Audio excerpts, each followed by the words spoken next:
Wade Garrison's boot came down hard on the porch railing, and he didn't bother lowering his voice when the train whistle screamed through the valley.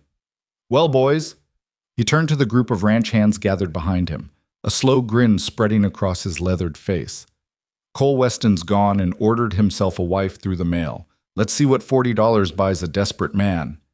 The train hissed to a stop at the Millhaven platform, and the crowd pressed forward, not to welcome anyone, but to look. When the passenger door swung open and Abigail Mercer stepped carefully onto the iron stairs, the laughter started before her second foot touched the ground. "Lord Almighty," someone muttered. "He ordered a woman and they sent him two." Wade's laughter was the loudest, the kind that carries, mean and satisfied, the kind that wants to be heard. None of them saw what was actually standing in front of them. None of them had any idea what was coming. If a story like this speaks to you, a woman who walked into mockery and turned it into something no one could take back, then this channel is exactly where you belong. Subscribe so you never miss what comes next. Hit the like button if you believe real strength runs deeper than anything you can see. And drop a comment with your city and country. I want to know how far this story has traveled. Now let's begin. The advertisement had been simple enough. 4 lines in the back pages of a Denver newspaper, the kind of small print most people skipped over between livestock auctions and lost property notices. Rancher, 42, Iron Ridge, Wyoming. Requires capable partner for working ranch. Hard life. Honest arrangement. No pretense of romance. Serious inquiries only. Abigail Mercer had read it 3 times at the kitchen table of the boarding house on Callaway Street, her coffee going cold beside her. She was 26 years old and had spent the last 4 years standing on a factory floor in Cincinnati, pressing seams into men's shirt collars for 11 hours a day. She had $23.40 saved in a tin behind the loose brick near the window. She had no family left who claimed her, no prospects, and a landlady who had begun leaving pointed hints about the rent in the form of notes slipped under her door. She was also, as 3 different men had reminded her with varying degrees of cruelty over the years, too heavy to be considered marriageable by any reasonable person. She read the advertisement a 4th time. No pretense of romance. That, more than anything, is what made her write back. She spent 3 evenings on the letter. Not because she was trying to impress anyone, she had long since given up performing for other people's expectations, but because she wanted it to be honest. She wrote about the factory work, about her grandmother's kitchen where she had learned to cook and preserve and manage a household on almost nothing. She wrote about her size plainly, a single sentence without apology. "I am a large woman, and I will not pretend otherwise, so I am telling you now before you have wasted a train ticket." She wrote that she could work, that she understood hard, and that she had no illusions about frontier life being anything other than exactly what it was. Cole Weston's reply came 11 days later. It was also short. "I appreciate plain talk. Come on the 15th. I'll meet the train." He had not asked her to describe herself further. He had not asked for a drawing or a photograph. He had simply said, "Come." She told herself that meant something. She wasn't entirely sure what. The train ride from Cincinnati to Millhaven, Wyoming took 2.5 days. Abigail sat in the second-class car with her one worn suitcase on the rack above her head and watched the country change outside the window. The flat Ohio farmland giving way to prairie, the sky growing wider and more serious with every mile. The mountains appearing on the 3rd morning like something out of a story she hadn't believed was real. She ate the bread and hard cheese she'd packed herself. She did not sleep much. She thought about the letter. She thought about the one sentence she'd written about herself, the one that had taken her longest to put down on paper, and she wondered whether Cole Weston had read it and simply not cared, or whether he'd read it and decided it didn't matter, and whether those 2 things were actually different. By the time the conductor called Millhaven, she had decided it didn't matter what he'd thought when he read it. What mattered was what happened after. She was wrong about how quickly she'd find out. The platform at Millhaven was not large. The whole town of Millhaven was not large. A main street, a feed store, a sheriff's office with peeling paint, a church with a crooked steeple, 3 saloons, and a scattering of houses working their way up the hillsides like they hadn't entirely made up their minds to stay. The train pulled in just after 2 in the afternoon, and a fair number of people had gathered near the platform. Not because anything else was happening in Millhaven that Tuesday, because word had gotten around that Cole Weston's mail-order bride was arriving on the afternoon train, and in a town that small, that was sufficient entertainment. Abigail descended the iron steps carefully, one hand on the rail. She was wearing her best dress, a dark blue wool, and she'd pinned her brown hair up that morning with more care than usual, though she'd told herself she wasn't doing it for anyone. She had a round face, steady gray eyes, and the kind of posture that comes from years of deciding that if people are going to stare, you might as well give them something to stare at. That isn't shame. The laughter started almost immediately. It wasn't all of them. A few people on the platform just looked and then looked away, the way decent people do when they realize they're witnessing something that isn't theirs to comment on. But the group near the end of the platform, 5 men, ranch hands by the look of them, sun-cracked and loose-limbed and bored, those men didn't bother looking away. Cole Weston ordered himself a bride, said one of them, loudly enough that there was no question who he intended to hear it, and they sent him a whole county. The laughter was sharp and immediate, and the kind that takes something mean and dresses it up as a joke so that anyone who objects is the one without a sense of humor. Abigail heard every word. She kept walking. The man at the center of the group was the loudest. She noted him automatically the way you note a dog that's barking. Not because you're afraid, but because you're sensible enough to understand what kind of animal it is. He was maybe 50, with a wide jaw and a mustache that needed trimming, and the kind of eyes that looked for weakness, the way other men looked for opportunity. He wore a foreman's hat, and he stood like a man who had spent so many years being the largest personality in a room that he'd forgotten. It was something he chose, not something he was. "Wade Garrison," said a woman's voice from Abigail's left. She glanced over. A small woman in a green dress, older, with kind eyes and an apologetic expression. "He's Cole's foreman. Has been for 12 years. I'm sorry about him. Some men just—" She stopped. "I'm sorry. I'm Martha Holt. My husband runs the feed store." "Abigail Mercer," Abigail said. "Thank you for telling me his name." She said it quietly, and Martha Holt looked at her for a moment as if she wasn't sure what to make of that. Then she nodded, once, with something that looked like respect. Cole Weston was standing at the far end of the platform, apart from the crowd. She recognized him from the way he was not laughing. He was tall, taller than she'd expected, with dark hair going gray at the temples, and a face that had been weathered by years of outdoor work into something angular and watchful. I was wearing a clean shirt, which meant he'd made an effort, and his hands were clasped in front of him in a way that suggested he didn't know what to do with them. He was watching her walk toward him with an expression she couldn't immediately read, which she understood was her own failure of observation rather than his failure of expression, because she had not yet learned his face. She walked toward him, and the crowd watched, and Wade Garrison said something she didn't catch, and several men laughed again, and she kept walking. When she reached Cole, he said, "Miss Mercer." "Mr. Weston," she said. They looked at each other for a moment. His surprise was there. She could see it, a slight adjustment of something around his eyes, a careful neutralizing of an expression he hadn't planned to show. She had put the truth in the letter, and he had read it and said, "Come anyway." But the letter was still a letter, and she was still a person standing in front of him, and those were different things. She didn't hold it against him. She'd expected it. She had simply hoped to be wrong. She wasn't wrong. "Did you have a good trip?" he asked. "Long," she said, "but fine." He reached for her suitcase. She let him take it. They walked toward a wagon at the edge of the road, and behind them Wade Garrison called out, "Hey, Cole, you got enough axle for that load?" Cole stopped walking. Abigail did not stop. She kept moving toward the wagon, and after a moment she heard his footsteps resume behind her. She climbed onto the wagon seat without assistance because she had learned a long time ago that waiting for help that might not come was a kind of small humiliation she could choose not to participate in. Cole stowed her suitcase in the bed and came around to the other side and got up. He flicked the reins. The wagon moved. For a while neither of them spoke. The road out of Millhaven wound up through the valley, and the land opened wide on both sides, and the late afternoon light turned the dry grass a color that was almost gold. Abigail looked at it and tried to measure what she was feeling. She had expected to be afraid. She wasn't, particularly. She had expected to feel relieved to finally be off the train. She did.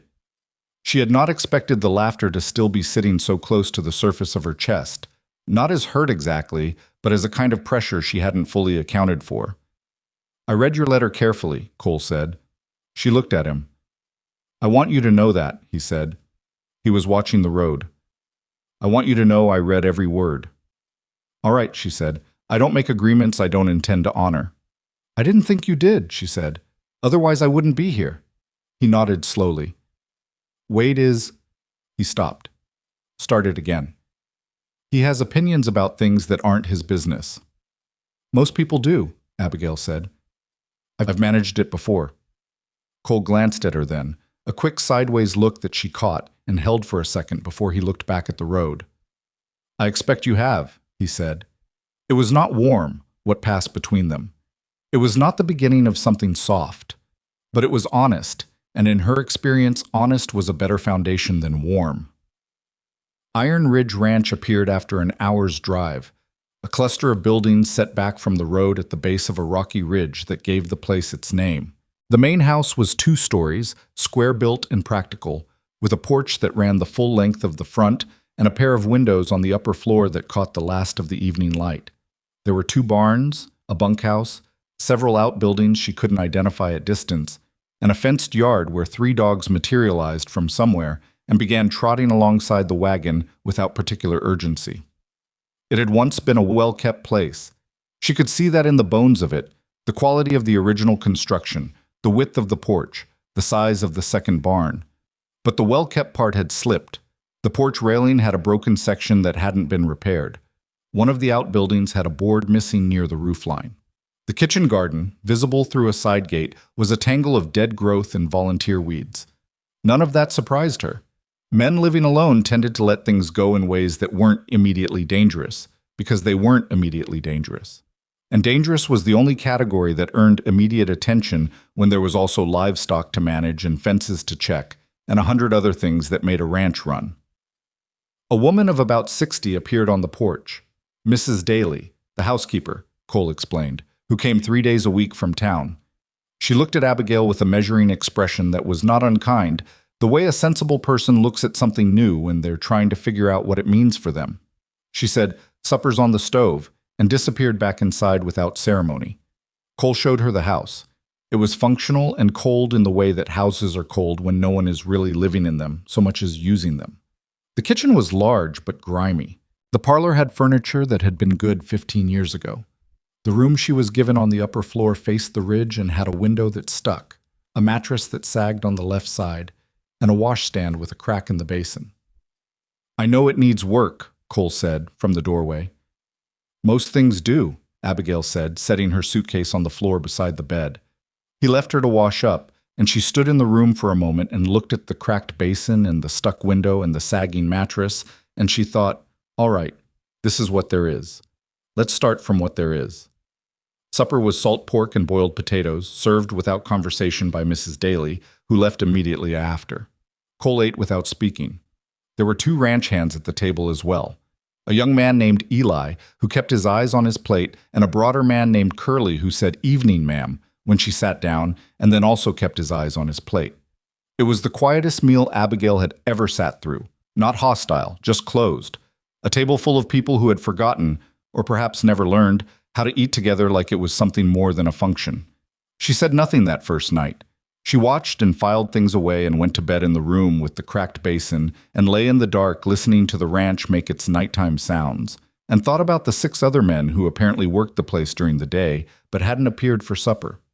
She thought about the foreman, Wade Garrison, and the way he'd stood on that platform like he owned the air around him.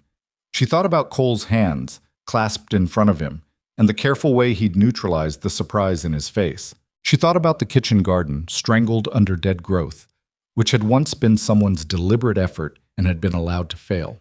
She thought, there is more wrong with this ranch than loneliness. She wasn't sure yet what it was, but she had time. She had, for the first time in her adult life, something that felt like time. She went to sleep. She woke before dawn because she always did. Factory shifts started at 5. And came downstairs to the kitchen while the ranch was still dark, and the only sounds were the horses moving in the barn and the dogs somewhere outside doing whatever dogs did in the hours before people got up. The kitchen was cold. The stove needed to be lit. She lit it, found the coffee supplies after a brief search through several badly organized cupboards, and put water on. Then she stood in the kitchen in the gray pre-dawn light and looked at it properly, the way she hadn't been able to look at it the night before with people present. It was a kitchen that had given up. That was the only way she could describe it. Not from neglect exactly. Mrs. Daly came 3 days a week and clearly made an effort with the floors and the surfaces, but from a kind of surrender.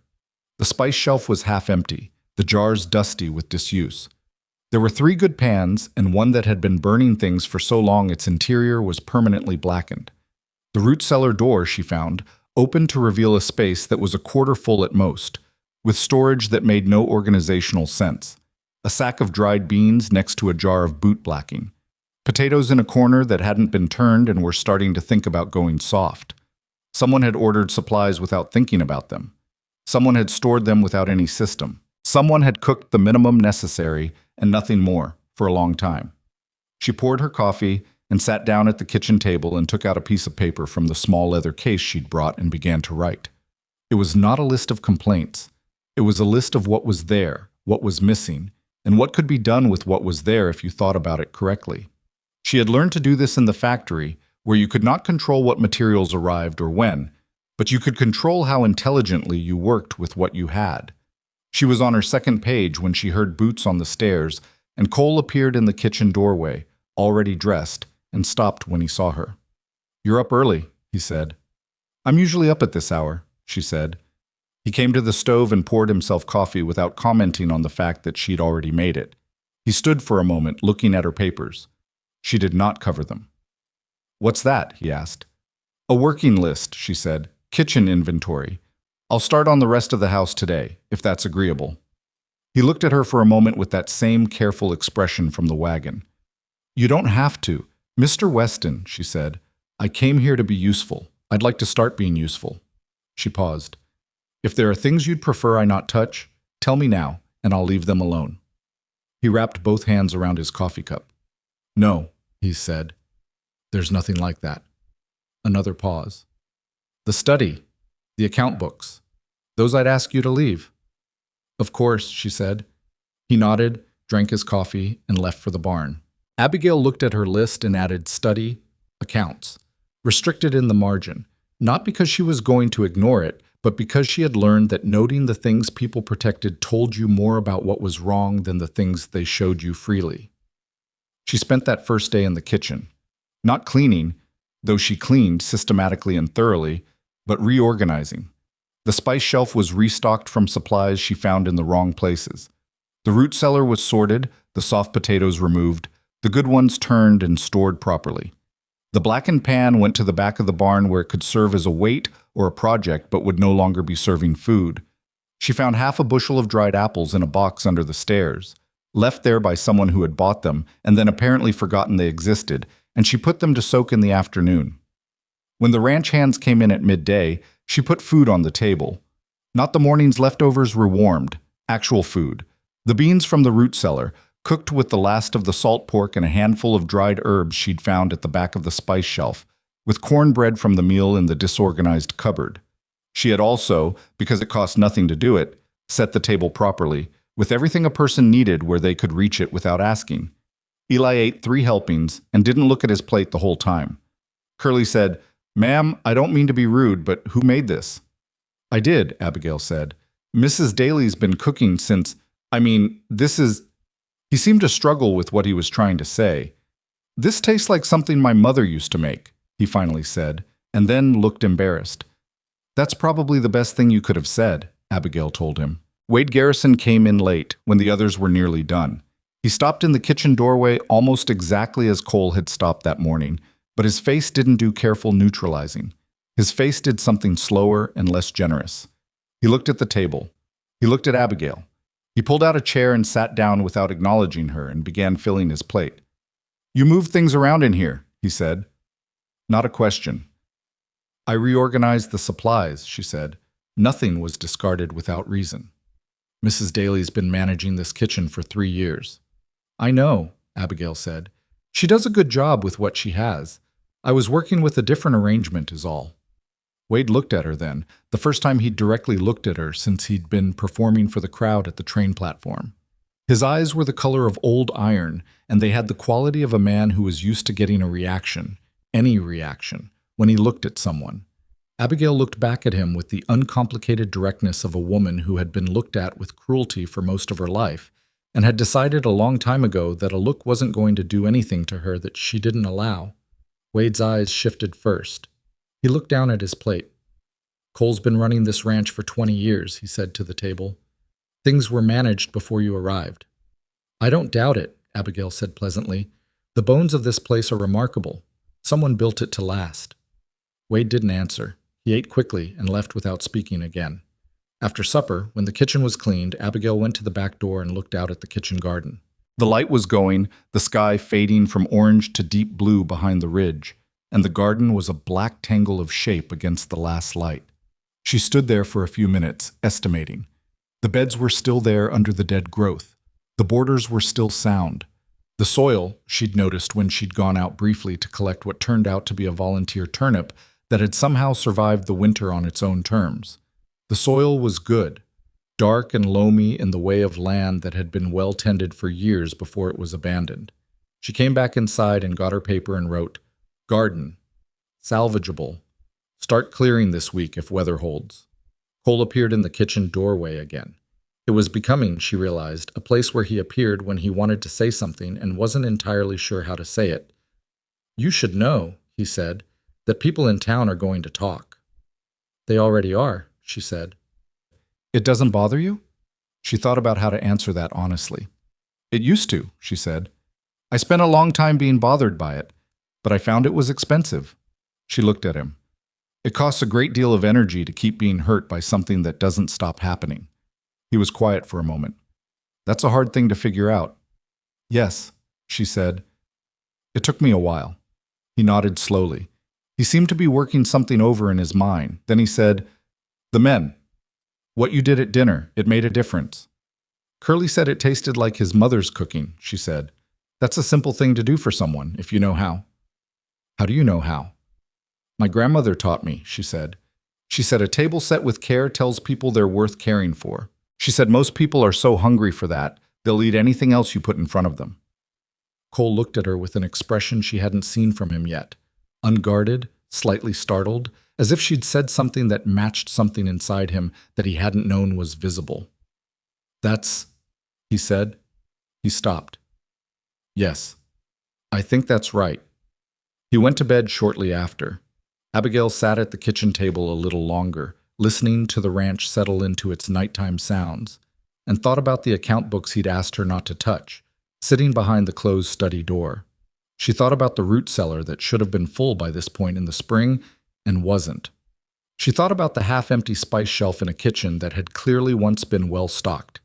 She thought about the supplies that had been stored in wrong places, not casually misplaced, but specifically removed from where they should have been, as if someone had been routinely going through the storage without the purpose of organizing.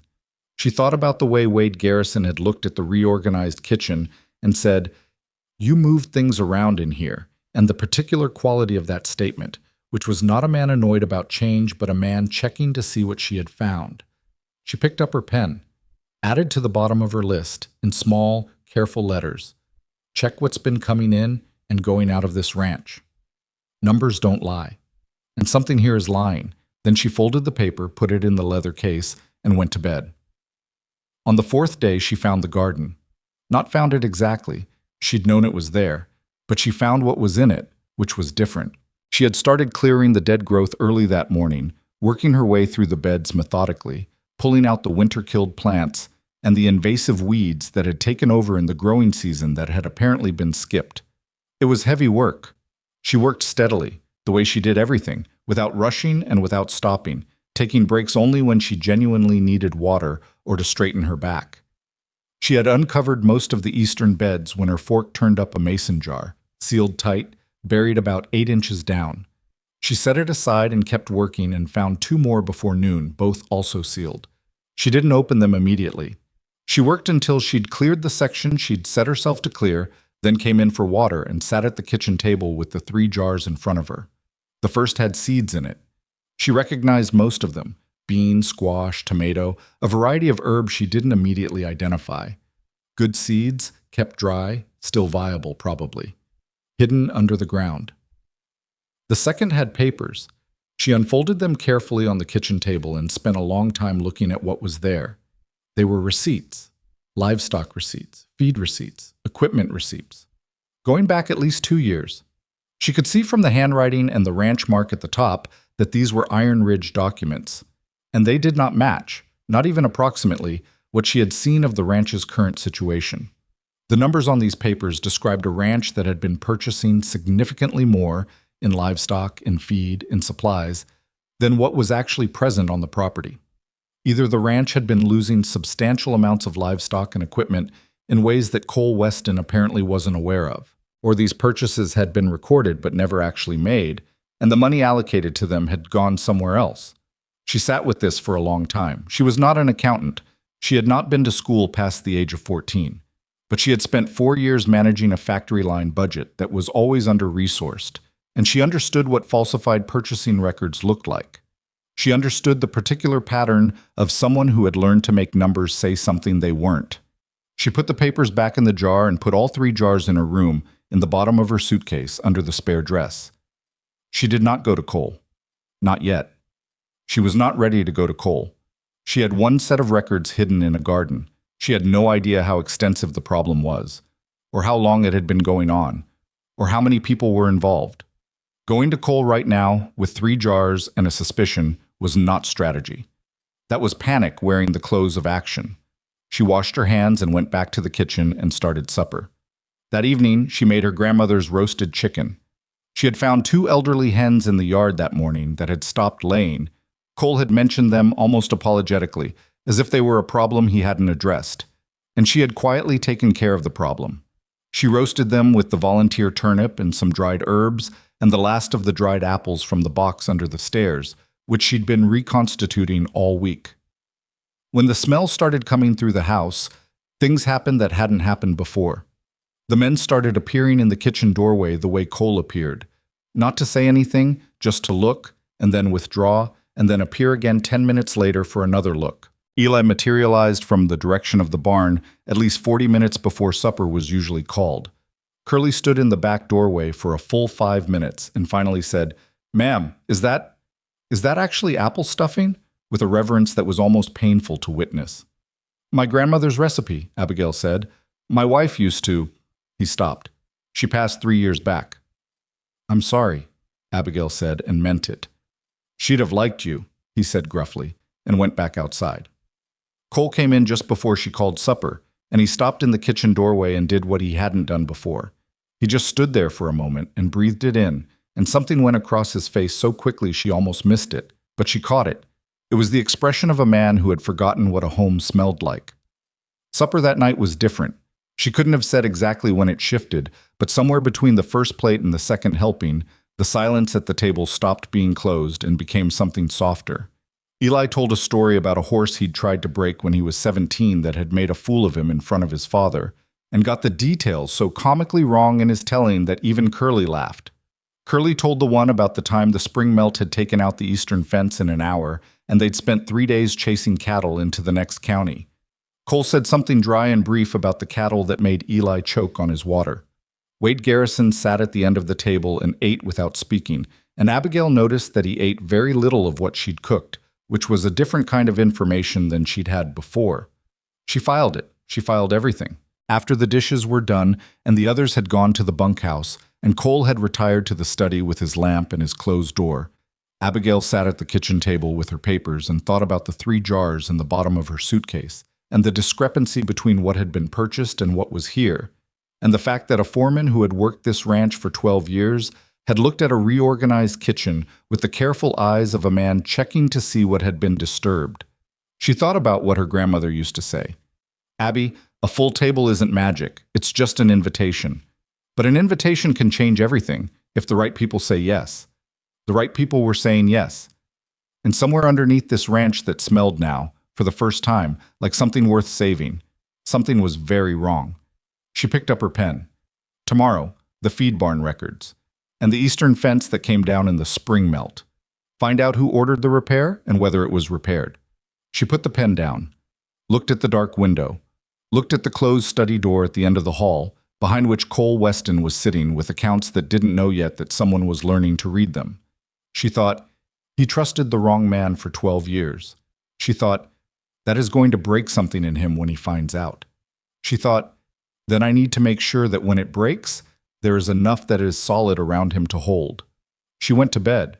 Outside, somewhere past the ridge, the wind was coming down off the high country. An Iron Ridge ranch made its nighttime sounds.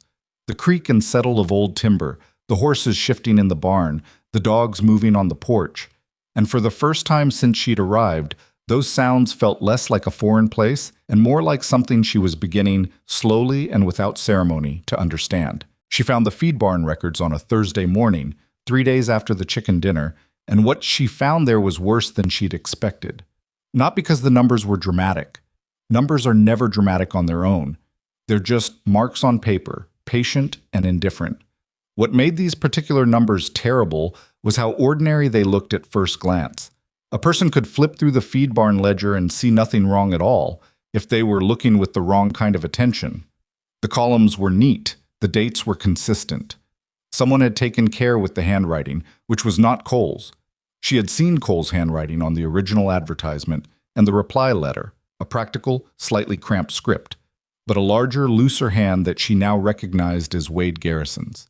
She had gone to the feed barn early, before the hands were up, telling herself she was checking on the grain inventory that Curly had mentioned was running low. That part was true. She did check the grain. And while she was there, she pulled the ledger from its nail on the post where it hung, because she had been watching for a week, and she knew that Wade was the one who updated it, and she knew that Cole reviewed it only at the end of the month, and the end of the month was still 11 days away. She stood in the thin morning light coming through the feed barn door and read. Hay delivered. She counted the tallied loads. Then she walked to the hay storage at the back of the barn and counted what was actually there. The difference was not enormous, not the kind of gap that screams immediately. It was more like the kind of gap that accumulates.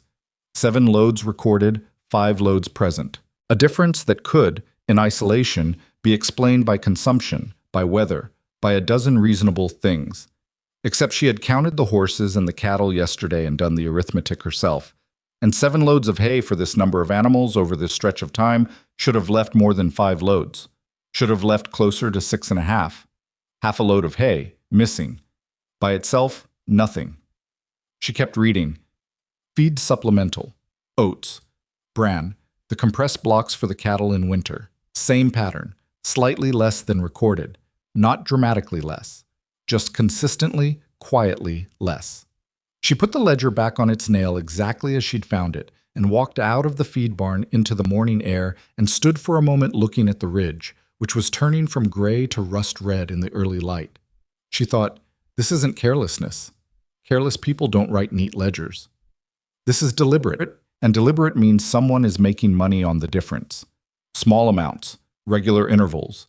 Enough to be significant over 12 years, but not enough to trigger alarm in a monthly review by a man who trusted the person doing the recording. She went inside and made breakfast and did not say anything to anyone. What she needed was comparison. One set of numbers told you something, but one set of numbers could also be explained away. What she needed was to find the invoices, the originals, the ones from the suppliers, and compare them against what Wade had recorded in the ledger. And she needed to do that without Wade knowing she was doing it. She found the first invoice that afternoon by accident, which is to say it was not the specific accident she'd been hoping for, but it led to the same place. She was cleaning out a storage chest in the back hallway, part of her systematic working through the neglected spaces of the house. And underneath a pile of old blankets and a broken lantern and a horse collar that had no business being in a house, she found a box of papers, old receipts, supplier invoices, shipping records going back 5 years. Someone had put them there, in a box, under blankets, in a chest that was not the study and was not the file system Cole presumably used for his formal accounts. Someone had taken the trouble to remove these particular documents from wherever they belonged and put them here, where they were unlikely to be found by casual inspection, but also unlikely to be completely destroyed, because destroying them created its own kind of evidence. She sat on the floor of the back hallway for 2 hours. When she stood up, her knees ached and her back had a complaint about the position she'd been sitting in, and she had a clear picture of what had been happening at Iron Ridge Ranch for at least the past 3 years. The invoices showed what had actually been delivered. The ledger numbers, when she compared them in her head against what she'd seen in the barn and what the invoices described, showed a consistent upward inflation. Wade was recording deliveries as larger than they were, which meant the ranch was paying for more than it received. The money for the difference, small amounts, regular, spread across enough different supply categories that the total was significant without any single category being alarming, was going somewhere that was not Iron Ridge Ranch. She put the invoices back in the box, and the box back in the chest, and the blankets back on top of the box exactly as they had been, because she was not ready yet, and because being not ready was not the same as being wrong. That evening, Cole came into the kitchen while she was standing at the stove, and he sat down at the table with the particular quality of a man who has had a hard day and has not decided yet whether he's going to mention it. "Cattle count came up 3 short," he said. She turned from the stove. "3 head? Eastern pasture. Could be they got through the fence somewhere and crossed onto the Henderson Range. Happens sometimes in the spring." He rubbed the back of his neck. "Or it could be something else." "Has this happened before? Cattle coming up short?" "Twice last year," he said. "Wade said it was the fence both times. We checked the fence, found a section down, fixed it." He paused. "But the cattle were never recovered." She turned back to the stove and stirred what needed stirring and thought about what she wanted to say and whether she was ready to say it. She was not ready to show him the invoices. She was not ready to name what she suspected, because naming it without complete evidence was the kind of thing that could get dismissed, and then the evidence would disappear and the opportunity would be gone. But she could ask a question. "Who checks the fence when it's found down?" she asked. "Is it always the same people?" He was quiet for a moment. "Wade usually takes Eli. Why?"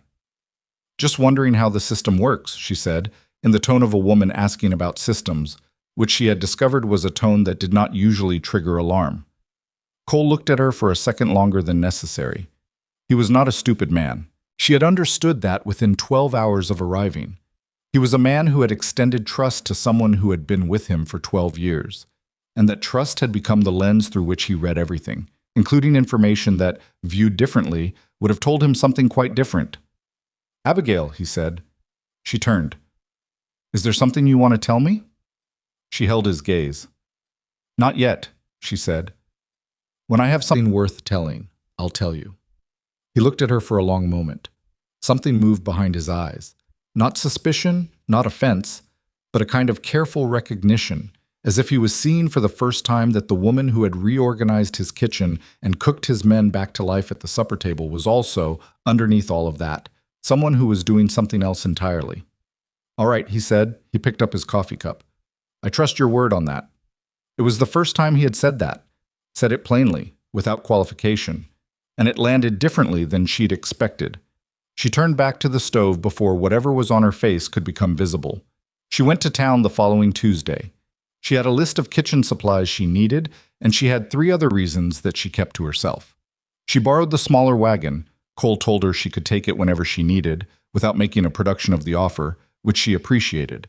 And she drove herself because she was perfectly capable of driving herself, and because she wanted to be alone with her thoughts. The first stop was the feed store, where Martha Holt's husband Amos ran the counter. She bought the kitchen supplies and made conversation about the weather and the state of the road and whether the spring had come in late this year, and in the middle of that conversation she said, as if it had just occurred to her, "We've been getting our feed from Garrett's Supply mostly. Is that right? I'm trying to understand the regular suppliers." Amos Holt had the particular openness of a man who genuinely likes to talk about the business of the valley. "Garrett's, yes, and Pullman Brothers for the hay mostly. Wade Garrison places the orders, has for years. Cole used to do it himself, but once Wade took over that side of things, must be 7 or 8 years back now, Cole mostly focused on the cattle end." "Makes sense," Abigail said pleasantly.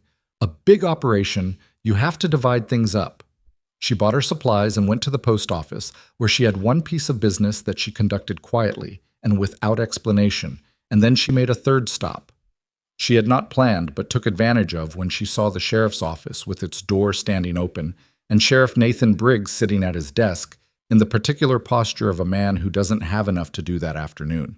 She had not intended to speak to the sheriff yet. She had intended to have considerably more evidence before she involved anyone official, But she stood in the doorway for a moment and looked at Nathan Briggs, a solid man, maybe 55, with a steady face and the kind of eyes that suggested he'd seen enough of the world to have stopped being surprised by most of it. And she made a decision. "Sheriff Briggs," she said, "I'm Abigail Weston, Cole Weston's wife." He stood up immediately, which she noted as a mark in his favor. "Mrs. Weston, I heard you'd arrived. Sit down, please." She sat. She said carefully, "I'm not here to make a formal complaint about anything. I want to make that clear. I'm here because I've been at Iron Ridge Ranch for 10 days, and I've noticed some things that I want an outside perspective on, purely as a matter of understanding how things work out here." Briggs settled back in his chair and folded his hands. "All right," he said. "How often do ranchers in this valley report livestock going missing?" He looked at her steadily. "More often in the past few years than they used to." "Multiple ranches?" "4 that I know of with documented reports. Could be more that didn't report because they couldn't pin down a number or thought it was their own fence problem." He paused. "Is this about the 3-head Cole mentioned to me last week?" She had not known Cole had mentioned it to the sheriff. She adjusted. "Partly," she said. "I'm also wondering about suppliers. If a ranch was paying for feed and supplies it wasn't receiving, is that something that would show up anywhere, in any kind of public record?" Briggs was quiet for a long moment. He was not, she realized, a slow man. He was a careful one. There was a difference. "It might," he said, "if someone knew where to look and had enough of the original invoices to compare against recorded payments." He looked at her. "Mrs. Weston, how long have you been at Iron Ridge?" 10 days, she said. He was quiet again. Then he said, "I'll be straight with you. I've had a feeling about something for a while, and I haven't been able to get enough to move on it. If you came across something in the course of managing a household, that's different from me digging into a private business without cause." He leaned forward slightly. "I'm not asking you to do anything unofficial, but if you were to, in the course of ordinary household work, find something worth showing me, I'd look at it seriously." "That's all I needed to know," Abigail said. She stood. "Thank you for your time, Sheriff." She drove back to Iron Ridge with the kitchen supplies in the wagon bed and a much clearer picture in her head of what she was dealing with, which was not one man stealing from one ranch, but something considerably larger and considerably more organized, and the person at the center of it had been eating at Cole Weston's table for 12 years. It was the week after her trip to town that she started watching Wade Garrison the way she'd been watching the ledgers. Not obviously, not with anything that could be called surveillance, but with the specific quality of attention she'd learned in the factory, where you developed a feel for the rhythms of a floor and you noticed when something was running differently without being able to immediately say why. Wade was running differently. He had been, she thought, since the reorganized kitchen. Since the night she'd looked back at him on the platform, and he'd been the one to look away first. He watched her now with something that wasn't quite contempt anymore, or wasn't only contempt. It was a different flavor, the kind that comes when a person has made an assessment of someone, and the person keeps not behaving according to that assessment, and it's becoming inconvenient. He also, she noticed, had started going to the study in the evenings. Not officially. Cole was always in the study in the evenings. But twice she saw Wade come to the study door after supper, and the conversation she could hear from the kitchen, not the words, just the quality, had the feel of a man managing information, presenting things in a particular sequence, controlling what Cole saw. She started setting the kitchen cleanup to run a little later in the evenings. Not obviously. Just staying busy at the stove or the sink long enough to hear when Wade left the study, and whether the conversation before he left had a particular sound. The third evening, she heard Cole's voice rise.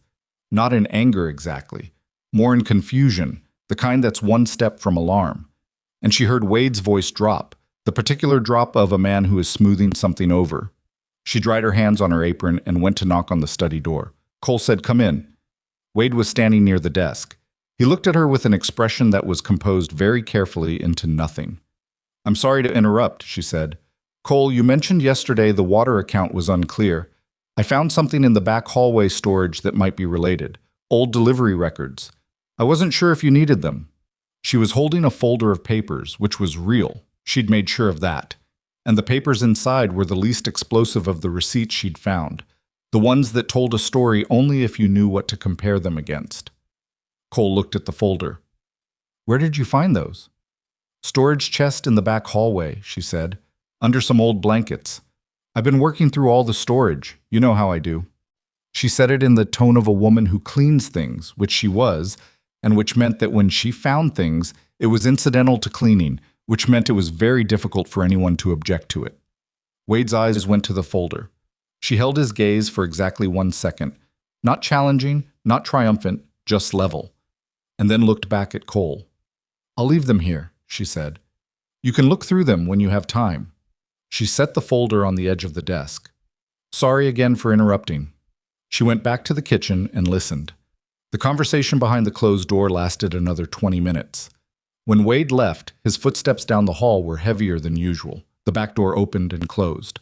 She heard his horse a few minutes after that, leaving, not just moving in the yard, leaving at a pace that was faster than a man going to the bunkhouse. She stood very still at the kitchen window, looking at the dark yard. He was going somewhere. Tonight. At 9 o'clock. She thought, he's checking on something or warning someone. She thought about the Blackwood name she'd seen on one of the invoices. Not a local supplier, a name that meant nothing to her yet, but that had appeared in 2 different receipts across 2 different supply categories, both with amounts that didn't match what had been recorded in the ledger. She went to the study door and knocked. Come in, Cole said. He was looking at the folder. His expression was not the confused and being managed expression from 20 minutes ago. It was the expression of a man who has just started to see something he doesn't want to be seeing. Cole, she said, where did Wade go tonight? He looked up. He said he needed to check the eastern fence. Night inspection. His voice was careful. We've been having trouble out there. At 9 o'clock, she said. Not a question. Cole's jaw tightened very slightly. He does that sometimes. Night rides.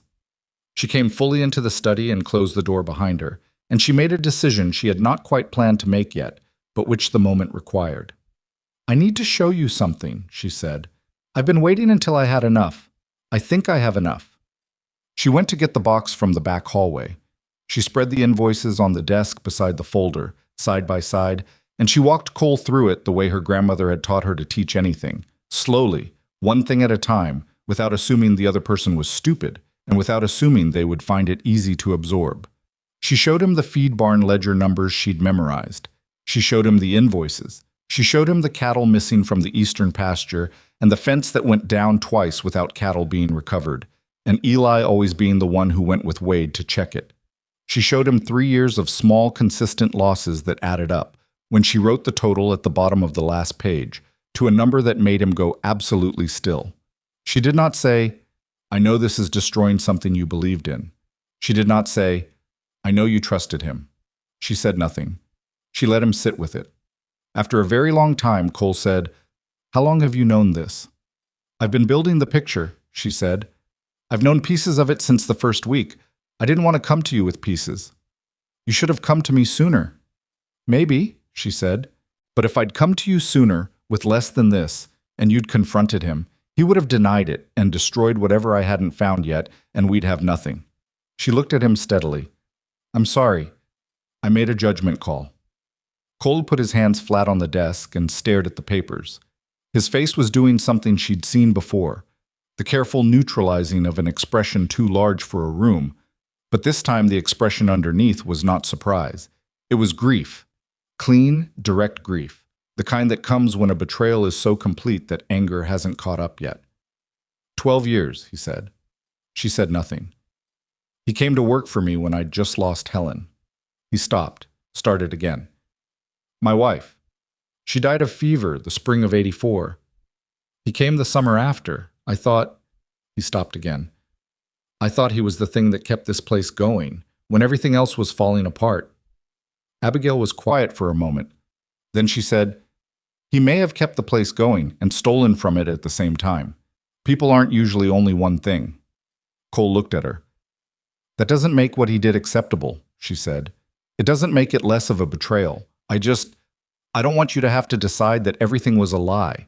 It's more complicated than that, and you're going to have to live with the complicated version. Something shifted in his face. Not the grief, that stayed, but something around it, some slight release of attention she hadn't realized he'd been holding. What do we do now? He said. Tonight, she said, we don't do anything that would warn him we know. If he went wherever he went to warn someone, we can't unsay what's already been said. What we can do is protect the evidence. She looked at the papers on the desk. Can you lock these up? Somewhere Wade doesn't have access? There's a safe in here he's never had the combination to. Good. Lock them there. She began gathering the invoices carefully. Tomorrow I think you should go see Sheriff Briggs. Not tonight. Tonight you're too... She hesitated. Raw, he said. Yes, she said. Tomorrow. Take the copies I'm going to make tonight of the most important records. Let Briggs start looking at it officially, so that when we move correctly and it holds. Cole watched her gather and order the papers with the same efficient care she brought to everything, and she could feel him watching, and she kept her attention on the papers. Abigail, he said. She looked up. When you wrote to me, he said, in the letter, you said you'd spent your whole life being measured against the wrong standard. She waited. I want you to know that I've been doing the same thing to you, he said, since you stepped off that train. I looked at you and I registered. I don't know exactly what I saw, but I was looking with the wrong measurement. He said it carefully, the way a man says something he's worked out in his head and is afraid of getting wrong in the speaking. You've been here 12 days and you've done more for this ranch than anyone has done in 3 years, and you've done it while I was barely... He stopped. I want you to know I see that. Abigail looked at him for a moment. She thought about the platform at Millhaven and the laughter and the careful neutralizing of surprise in his face. And she thought about how much easier it would be to simply accept this and move on, and how much braver it was to say the thing that was actually true. Thank you, she said. I know that wasn't easy to say. No, he said. It wasn't. She went back to the kitchen table with the papers and sat down to make her copies, working by lamplight, with the careful, precise hand of someone who understood that the value of what she was writing was not in the penmanship, but in the accuracy. Outside, the wind came down off the ridge again. The dogs were quiet. The ranch was still. She thought about Wade Garrison riding out in the dark to wherever he was riding, to whoever was waiting on the other end of that ride. And she thought about the name Horace Blackwood on those 2 invoices. And she thought about the neighboring ranches that had been losing cattle and couldn't pin down the numbers, and the sheriff who'd had a feeling he couldn't act on. She thought, 1 ranch, 4 ranches, maybe more. She thought, this is not a man stealing hay by the half-load because he's greedy. This is something organized, something that's been going on long enough to have a plan. She wrote carefully, transferred every number she needed onto fresh paper, dated and signed each page in her own hand. And when she was done, she put the copies in the leather case that had traveled with her from Cincinnati and put the originals back in the folder for the safe. She was nearly at the bottom of the last page when she heard the back door. She did not look up immediately. She kept writing, finished the sentence she was on, set down her pen, and then looked up. Wade Garrison was standing in the kitchen doorway. He was still in his riding coat. His hat was in his hand. He looked at her at the table with the papers spread around her, and the lamp burning and the leather case open beside her, and for a moment neither of them said anything. Then Wade said very quietly, "What are you doing?" "Housekeeping," she said. He looked at the papers. "Those are ranch records." "Found them in the back hallway storage," she said. "I was organizing." She said it in exactly the tone she'd used with Cole, the tone of a woman who cleans things. But it landed differently with Wade, because Wade knew exactly what was in the back hallway storage. She watched him understand. It was not a dramatic thing, watching a man understand he's lost. It was actually a very quiet thing. His face went through several expressions too fast to name, and then settled into something flat and cold that was more frightening than anger would have been. "You've got no idea what you've stuck your nose into," he said. "I have a fairly good idea," she said. "This ranch..." He stopped, started differently. "Cole needs me. He's needed me for 12 years. You've been here less than 2 weeks." "I know," she said. "It must be frustrating." He took a step into the kitchen. "You want to be careful," he said. "A woman in a new place doesn't know people, doesn't know how things work out here. Things can go wrong for a person like that." Abigail looked at him across the kitchen table. She had been looked at with cruelty for most of her adult life. She had been told, in various ways and with varying degrees of directness, that she was less than, that she was undeserving, that she was in a place she didn't belong. She had developed through that a very accurate sense of when a threat was real and when it was the last resort of a man who has nothing else left. This one was real. She noted it and held it and did not let it move her face. "Wade," she said, "the copies are already made. The originals are in the safe. Sheriff Briggs is expecting a visit from Cole tomorrow morning." She said it quietly, the way she said most things, without performance. "Threatening me now is the least useful thing you could do." He stared at her. The flat, cold expression cracked slightly, not into rage, but into something that might almost have been confused, as if he'd walked into a room expecting to find furniture where it always was and found the room empty. He turned and walked back out the kitchen door. She listened to his horse leave again, faster this time. She picked up her pen and finished the last line of the last page, set it with the others in the leather case, closed it, and sat for a moment with her hands flat on the table. Her hands were not shaking. She noted that with a kind of detached interest. She got up, put the lamp out in the kitchen, and went upstairs. She stopped at Cole's door, light still showing under it, and knocked. "Wade knows I have the records," she said through the door.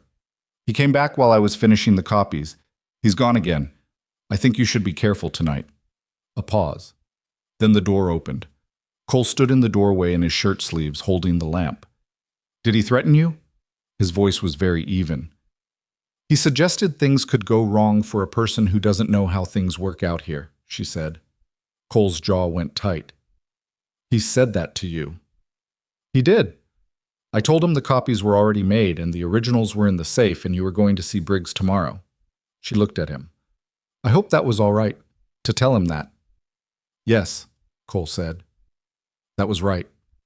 He was looking at her with the expression she'd catalogued but hadn't named yet, the one that appeared when she said something that matched something inside him. "Are you all right?" "I'm fine," she said. "My hands didn't even shake." "That's—" He seemed to decide not to finish that sentence. "You should lock your door tonight." "I was planning to," she said. "You as well." She went to her room with the sticky window and the sagging mattress, and she locked the door and sat on the edge of the bed in the dark. And outside the ridge was a black shape against the stars. An Iron Ridge ranch made its sounds, and she thought about the 12 days she'd been here, and everything that had happened in 12 days, and she thought about Wade riding toward something in the dark that was larger than one man and one foreman's salary. She thought about Horace Blackwood. She thought, "I need to know who that is, and I need to know how many ranches he's touched, and I need to have it all in order before anyone moves, because if we move wrong, we lose this. And if we lose this, every honest rancher in this valley loses everything with us." She lay down on the sagging side of the mattress and looked at the ceiling and listened. And after a while, the ranch sounds settled back to normal, and the dog stopped moving on the porch, and the night went quiet enough that she could hear the wind. She did not sleep much, but she was not afraid, which was something she had long since learned to take as information. Fear, in her experience, was the body's honest report on whether you were prepared. And she was prepared. Not perfectly. There was no such thing as perfectly, but she was prepared. She thought about her grandmother's kitchen, small and warm and smelling of bread and dried herbs, and the particular safe smell of someone who always knew what to do next. "An invitation can change everything," her grandmother had said, "if the right people say yes." Cole Weston had said yes to a letter that described an overweight woman from a Cincinnati factory and called that sufficient. She had said yes to a 4-line advertisement from a stranger in Wyoming. And something had been set in motion by that exchange of plain, unvarnished yeses that was considerably larger and more consequential than either of them had intended. She thought, "This is not what I expected when I answered that advertisement." And then, just before sleep finally came, "But it's exactly the kind of thing I was made for." Cole left for town before sunrise. Abigail heard him moving around downstairs at 4:30, boot heels on the kitchen floor, the particular sound of a man trying to be quiet and not quite managing it. And she lay in her room and listened and did not go down. He needed to do this part alone. She had given him everything he needed to give to Briggs, and the rest of it, the sitting across from the sheriff and laying it out in his own words. That was something a man had to do himself, or it didn't settle right in him afterward. She got up at 5 and went to the kitchen and made coffee and stood at the window looking out at the yard where Cole's horse was already gone and the morning was just starting to separate itself from the dark. Eli came in at 5:40, surprised to find her already up and the coffee already made. He poured himself a cup and sat down without being asked, which he hadn't done before. And she thought, something has shifted in this house. She wasn't sure when exactly, but it had. "Where'd Cole go?" Eli asked. "Town," she said. "He'll be back by midday." Eli wrapped both hands around his cup. He was young, maybe 22, with a face that hadn't finished deciding what it was going to look like. And he had the particular quality of a person who watched more than he spoke, which she had recognized and respected from the beginning. "Wade didn't sleep in the bunkhouse last night," Eli said. She looked at him. "His bunk wasn't touched," Eli said. "I noticed this morning when I got up." He was looking at his coffee. "He's done that before. Gone somewhere overnight. I never asked because—" He stopped. "I didn't think it was my place." "Did he ever take you with him?" she asked. "When he checked the eastern fence?" Eli's jaw tightened slightly. "3 times last year. He'd send me to check the north section while he checked the east."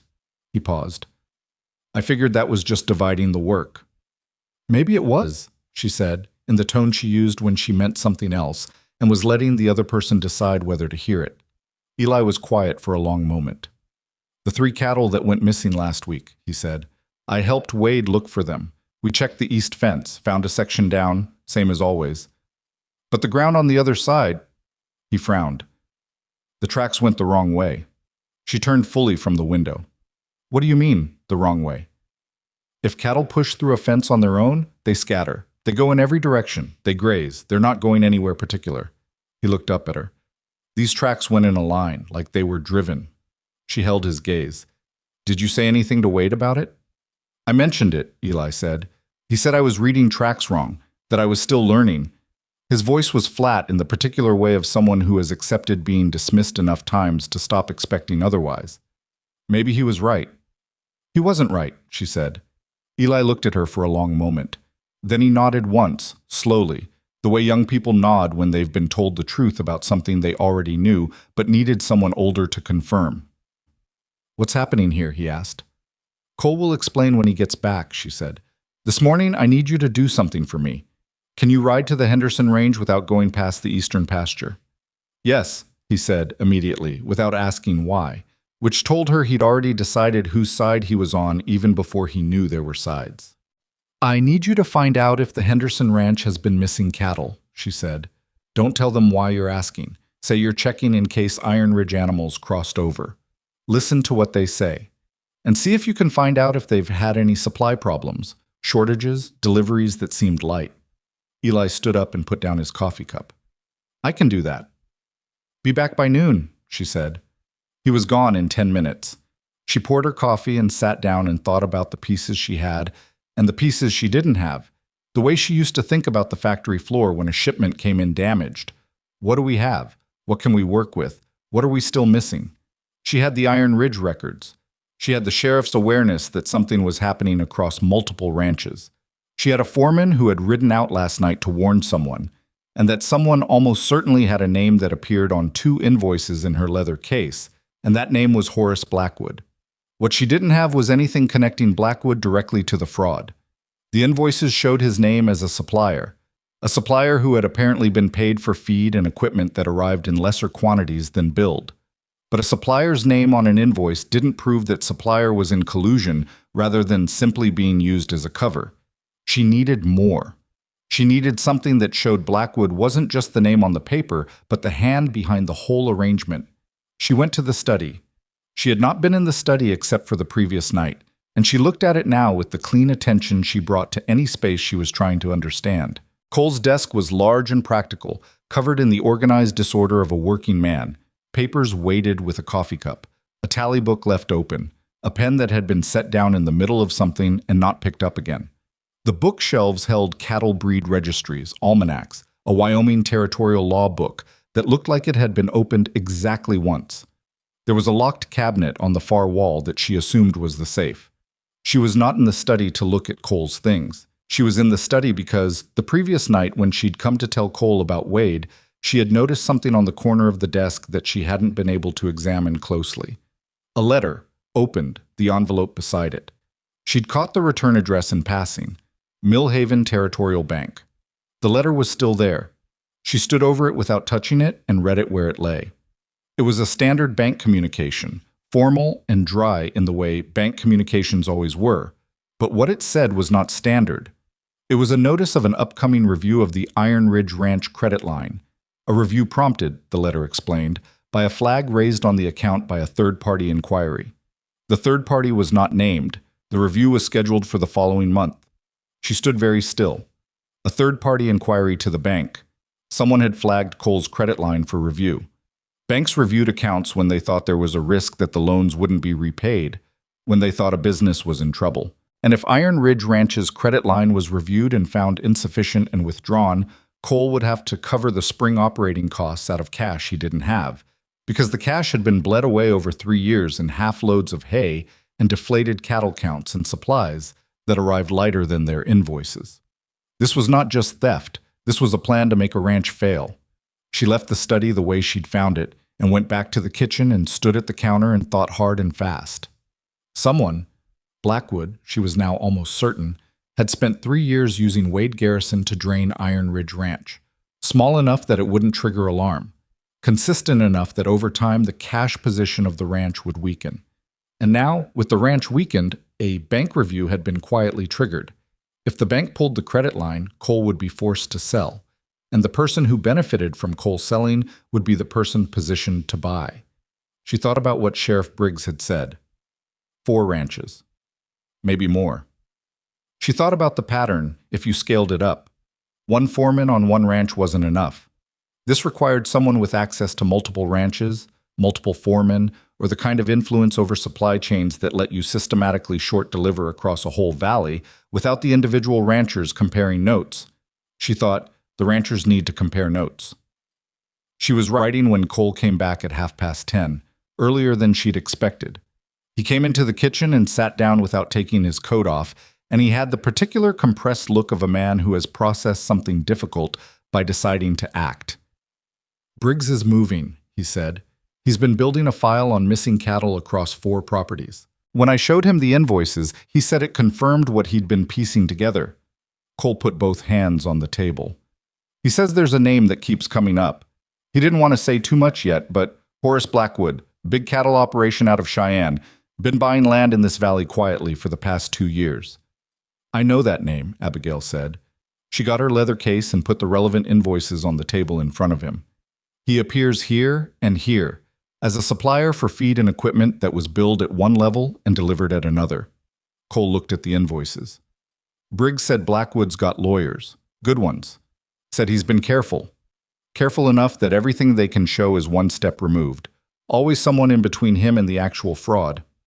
Wade, she said. Wade, he said, and maybe others on other ranches. He looked up. Briggs wants to move soon, but he said he needs something that directly connects Blackwood to the instruction. Not just the invoices, not just the missing cattle. Something that shows Blackwood told Wade what to do.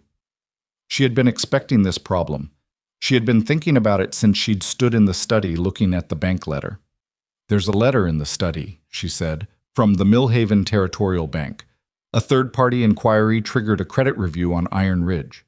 She watched Cole's face. Do you know anything about that? He frowned. I haven't had any communication with the bank except routine statements.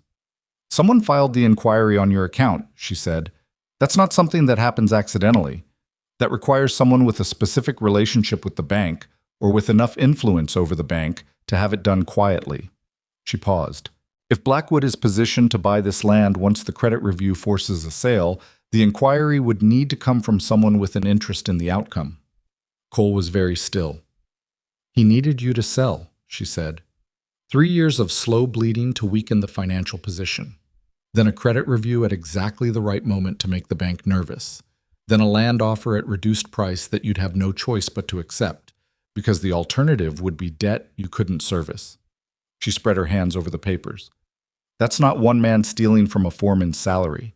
That's a strategy. Cole said very quietly. He came to me 18 months ago, Blackwood, through a broker. Offered to buy the eastern pasture land, said he was expanding grazing. I told him no. His voice was controlled in the way of someone who is working very hard to keep something large inside a manageable shape. 6 months later, the cattle started going missing from the east field. He made the offer first, she said. When you said no, he moved to plan B. Cole stood up from the table and went to the kitchen window and stood with his back to her, and she let him stand there. The shape of his shoulders was the shape of a man absorbing something that was reorganizing how he understood the past 2 years of his life, and that was not a fast process, and it was not one she could help with. After a while, he turned around. His face was set in something hard and purposeful that she had not seen from him before but recognized. The expression of a man who has finished grieving and started deciding. "What do you need?" he asked. "Eli is at the Henderson range," she said. "When he gets back, I think you should ride to the other ranches yourself. Not to share what we know. Not yet. But to ask questions. The same questions I'd ask. Supply shortages, delivery discrepancies, cattle missing from specific pastures near boundary fences." She looked at him. "And I need to know who else in this valley has received a land offer from Blackwood or a broker working for him." He nodded. "I can have answers by tonight." "There's one more thing," she said. "What?" "The bank letter. Briggs needs to see it, and I think someone, Briggs, or a lawyer who's not connected to Blackwood, needs to look at whether that credit inquiry was filed legally and whether there are grounds to challenge it before the review happens." She paused. "Do you have a lawyer?" "Used one in Cheyenne for the property deed," Cole said. "Henderson uses the same one. Good man, Arthur Vane." "Can you get a message to Vane today?" "I can wire him from town." She nodded. She looked at the invoices on the table and thought about the bank letter in the study and the eastern pasture and the 3 cattle driven in a line through a deliberately compromised fence. And she thought about how long this had been running and how many people had been paying the cost of it without knowing what they were paying for. Eli came back at 11:15. He came into the kitchen with the look of someone who has found more than he expected and isn't sure how to organize it. "Henderson's been short on deliveries for 2 years, he said, before he'd even fully sat down. Bob Henderson thought it was his own record keeping. He's been going back through his accounts for months trying to find the discrepancy." He put his hat on the table. "And he's missing 9 cattle from the south field, the field that borders the Blackwood grazing lease." Cole and Abigail looked at each other. "There's a Blackwood grazing lease bordering the Henderson south field," Cole said to Abigail slowly. "And a Blackwood supply connection on the Iron Ridge invoices," she said, "and an eastern pasture on Iron Ridge that borders—" She stopped. "Cole, what's on the other side of the Iron Ridge east field?" He was already ahead of her. "Public grazing land, but it's been informally used by the Blackwood operation for 3 seasons. They run cattle through there in the fall." She put her pen down very deliberately. If Blackwood's cattle were being run through public grazing land that bordered the ranches he was targeting, then the stolen cattle weren't being transported any great distance. They were being moved across the fence line, absorbed into a larger herd, and branded over. Simple, untraceable without someone looking at both sides of the fence at the same time. "Briggs needs to know about the grazing boundary," she said. "Today." Cole was already standing. "I'll go back to town." "Send the wire to Vane first," she said. "Then Briggs.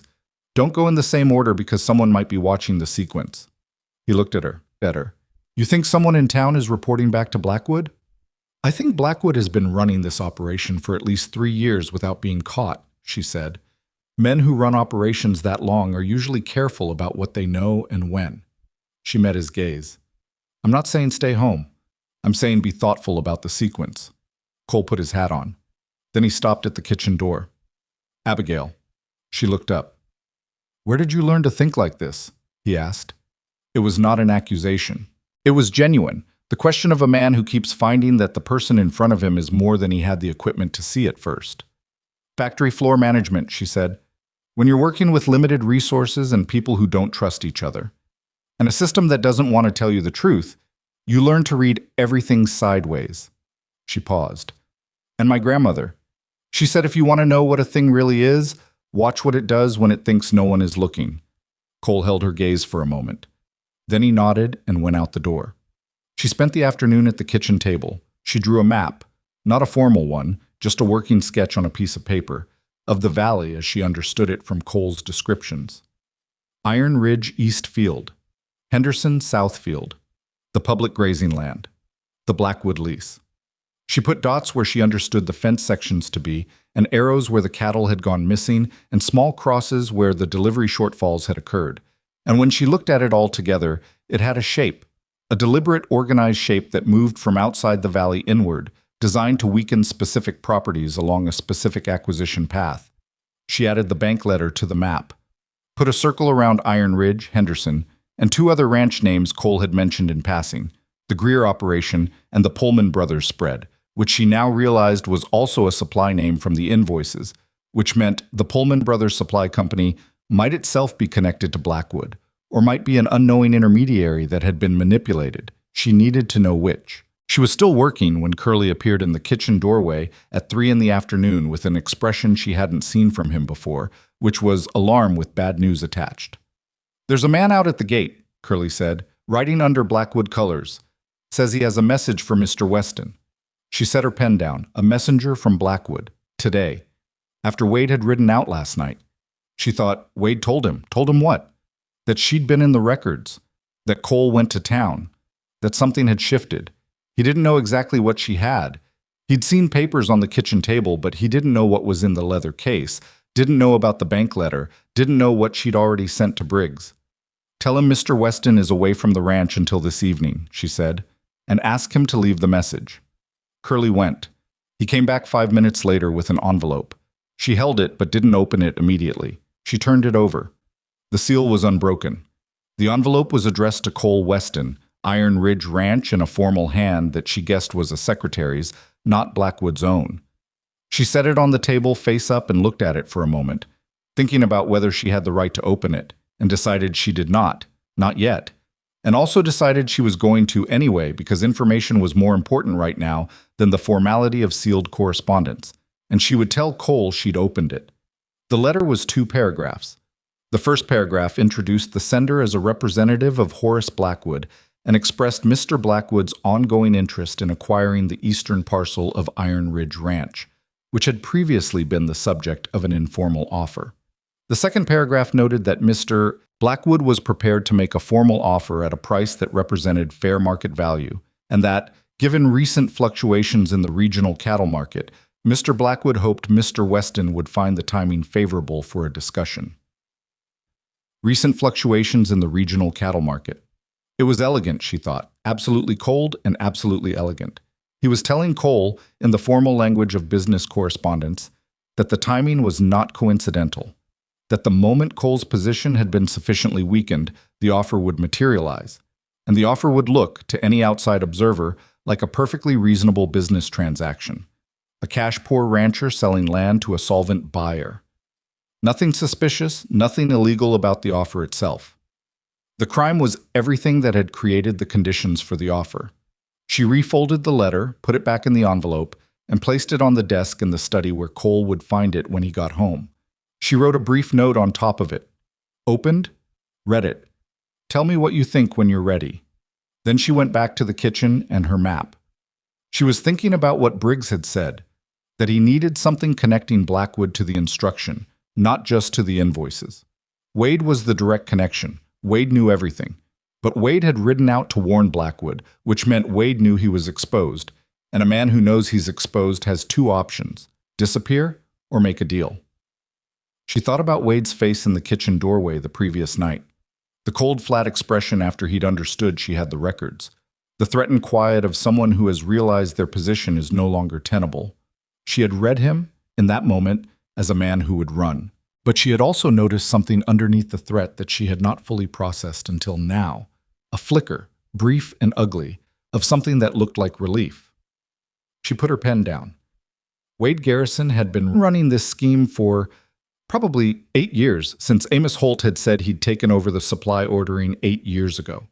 8 years of small deceptions, of managing ledgers and shorting deliveries and driving cattle through fences in the dark, and then going back to Cole Weston's supper table and eating food that tasted, as of 2 weeks ago, like something a man's mother used to make. 8 years is a long time to be the only person in the room who knows what you actually are. It is an exhausting thing, she thought, regardless of the money, regardless of whatever justifications a person builds for themselves over 8 years. At some point, the weight of it becomes its own kind of trap. The relief she'd seen in his face. She picked up her pen and wrote one more line at the bottom of her notes. Wade may be willing to cooperate if offered terms. Talk to Briggs before Cole confronts him directly. Cole came back at 6:30 when the light was long and gold across the yard, and he came back with information and with Arthur Vane's reply already in hand. The lawyer had responded to the wire within 2 hours, which told her something about the quality of the man. She poured coffee while Cole sat down and spread his own notes on the table beside her map. Henderson has received a land offer, Cole said. 2 months ago. Through a broker. He turned it down. 3 weeks later, his cattle started disappearing. His voice was controlled. Greer received an offer 18 months ago. He hasn't had delivery problems as long as I have, which means they started on him later, and the Pullman Brothers Supply Company. He stopped. What? She said. Sold to a Cheyenne holding company 14 months ago, he said. Amos Holt found out when he tried to renegotiate his store's supply contract and got a different name on the paperwork. He looked at her. The holding company's registered agent is a lawyer named Dunmore. Briggs ran the name this afternoon. Dunmore has filed papers on behalf of Blackwood in 3 land transactions in the past 4 years. The supply company. Blackwood had bought the supply company. She sat with that for a moment. It was so direct, once you saw it, that she felt almost foolish for not having seen it sooner. But you couldn't see it sooner because you didn't know to look at the supply company's ownership. You only knew to look once you were already looking at everything else. If Blackwood owned the supply company, then the short deliveries weren't Wade skimming from the invoices. Wade was simply ordering what Blackwood told him to order and recording what Blackwood told him to record. The money was moving through the supply company back to Blackwood directly, which meant there were records, transaction records, supply company ledgers, wire transfers, that documented the whole arrangement from Blackwood's side. Vane says the credit inquiry at the bank was filed by a third party with a documented financial interest in the property, Cole said, reading from the lawyer's wire. He says that constitutes a potential conflict of interest in the review process, and he can challenge it on procedural grounds, which would delay the review by at least 60 days. He looked up. He also says if we can show the financial interest is the result of manufactured conditions, meaning the credit weakness was created deliberately, we may have grounds for a civil suit in addition to whatever criminal charges Briggs pursues. 60 days, she said. That's enough time if Briggs moves. He's moving, Cole said. He's reaching out to the territorial marshal's office tomorrow. This is bigger than a county sheriff can take on alone. He paused. He said to tell you that the map you made, the one he's expecting you to deliver, needs to show the grazing boundaries clearly. She looked at her sketch. I'll redraw it properly tonight. Cole sat back in his chair and looked at the table covered in papers and maps and invoices and her careful, precise handwriting running across 6 pages of notes, and he was quiet for a long moment. I rode past the Henderson place on the way back, he said. Bob Henderson asked me who was doing the accounting work. I told him my wife. He paused. He said to tell her thank you. Another pause. He'd been going through his records alone for 3 months, couldn't find the pattern. Said if someone hadn't started asking the right questions, he might have sold the place by spring and never known why. She looked at the map she'd drawn.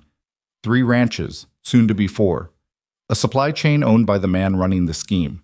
A grazing boundary that had been used as a corridor for stolen cattle. A bank review engineered to create the conditions for forced sales. She thought, how many more? How many ranches in this valley had received an offer they couldn't refuse and sold at a reduced price and moved on and never knew it had been manufactured? Cole, she said, when Briggs brings in the marshal, they're going to want to talk to Wade. I know, he said. Wade knows more than we know, she said. He knows the full extent of the operation, which ranches, which foremen, if there were others, how the supply company worked, who gave him instructions and when. She met his gaze. He's also exposed. He knows that. He rode out last night to warn Blackwood, which means he's made himself a participant in whatever Blackwood does next to protect himself. Cole said nothing. If Wade thinks he's going to be arrested and tried alongside Blackwood as an equal partner in this scheme, he'll do whatever Blackwood tells him to do, she said. He'll deny everything. He'll disappear if Blackwood tells him to disappear. But if someone offers him a different calculation, cooperation in exchange for some measure of leniency, you want to give Wade a way out, Cole said. His voice was flat. I want to use Wade to get Blackwood, she said. Those aren't the same thing. She held his gaze. I know what he did to you. I know what 12 years of that means. I'm not asking you to forgive him or to feel good about this. I'm asking you to decide what matters more, punishing Wade or stopping Blackwood from doing this to the next valley. The muscle in Cole's jaw moved. He looked at the papers. She waited. Talk to Briggs, he said finally. Tell him what you think.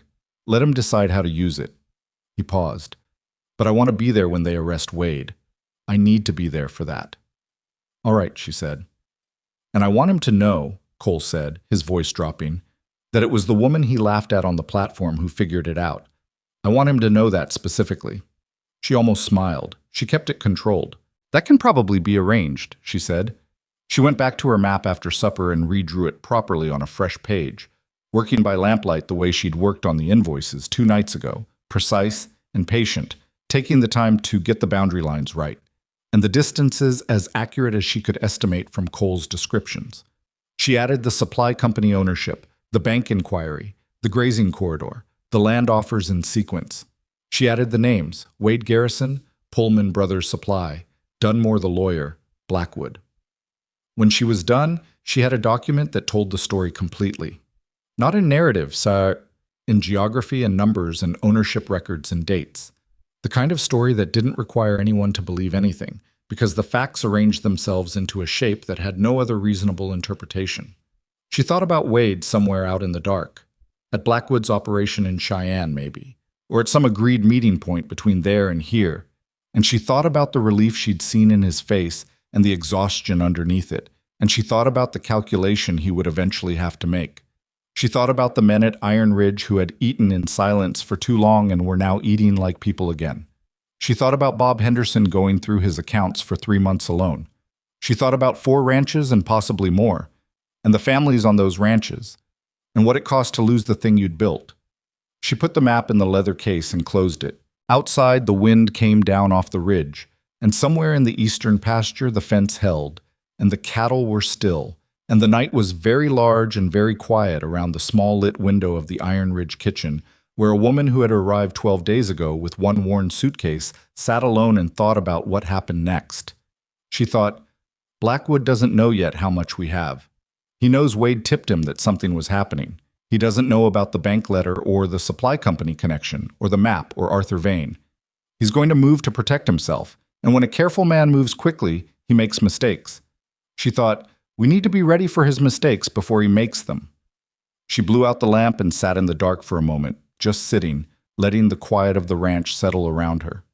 Then she picked up the leather case and went upstairs and locked her door and lay on the sagging mattress and thought hard about what a careful man with a lot to lose would do when he realized the window was closing. Wade came back on a Friday morning, 3 days after he'd ridden out into the dark. Abigail was in the kitchen garden when she heard the horse. She had been clearing the last of the western beds, working methodically the way she did everything, her hands in the dirt and her mind on the conversation she'd had with Briggs the previous afternoon. And when she heard hoofbeats on the road, she stood and looked toward the gate. She recognized the horse before she recognized the man. The gray roan Wade always rode, moving at a walk now, not the urgent pace of someone arriving with purpose, but the slow pace of someone who had run out of places to go.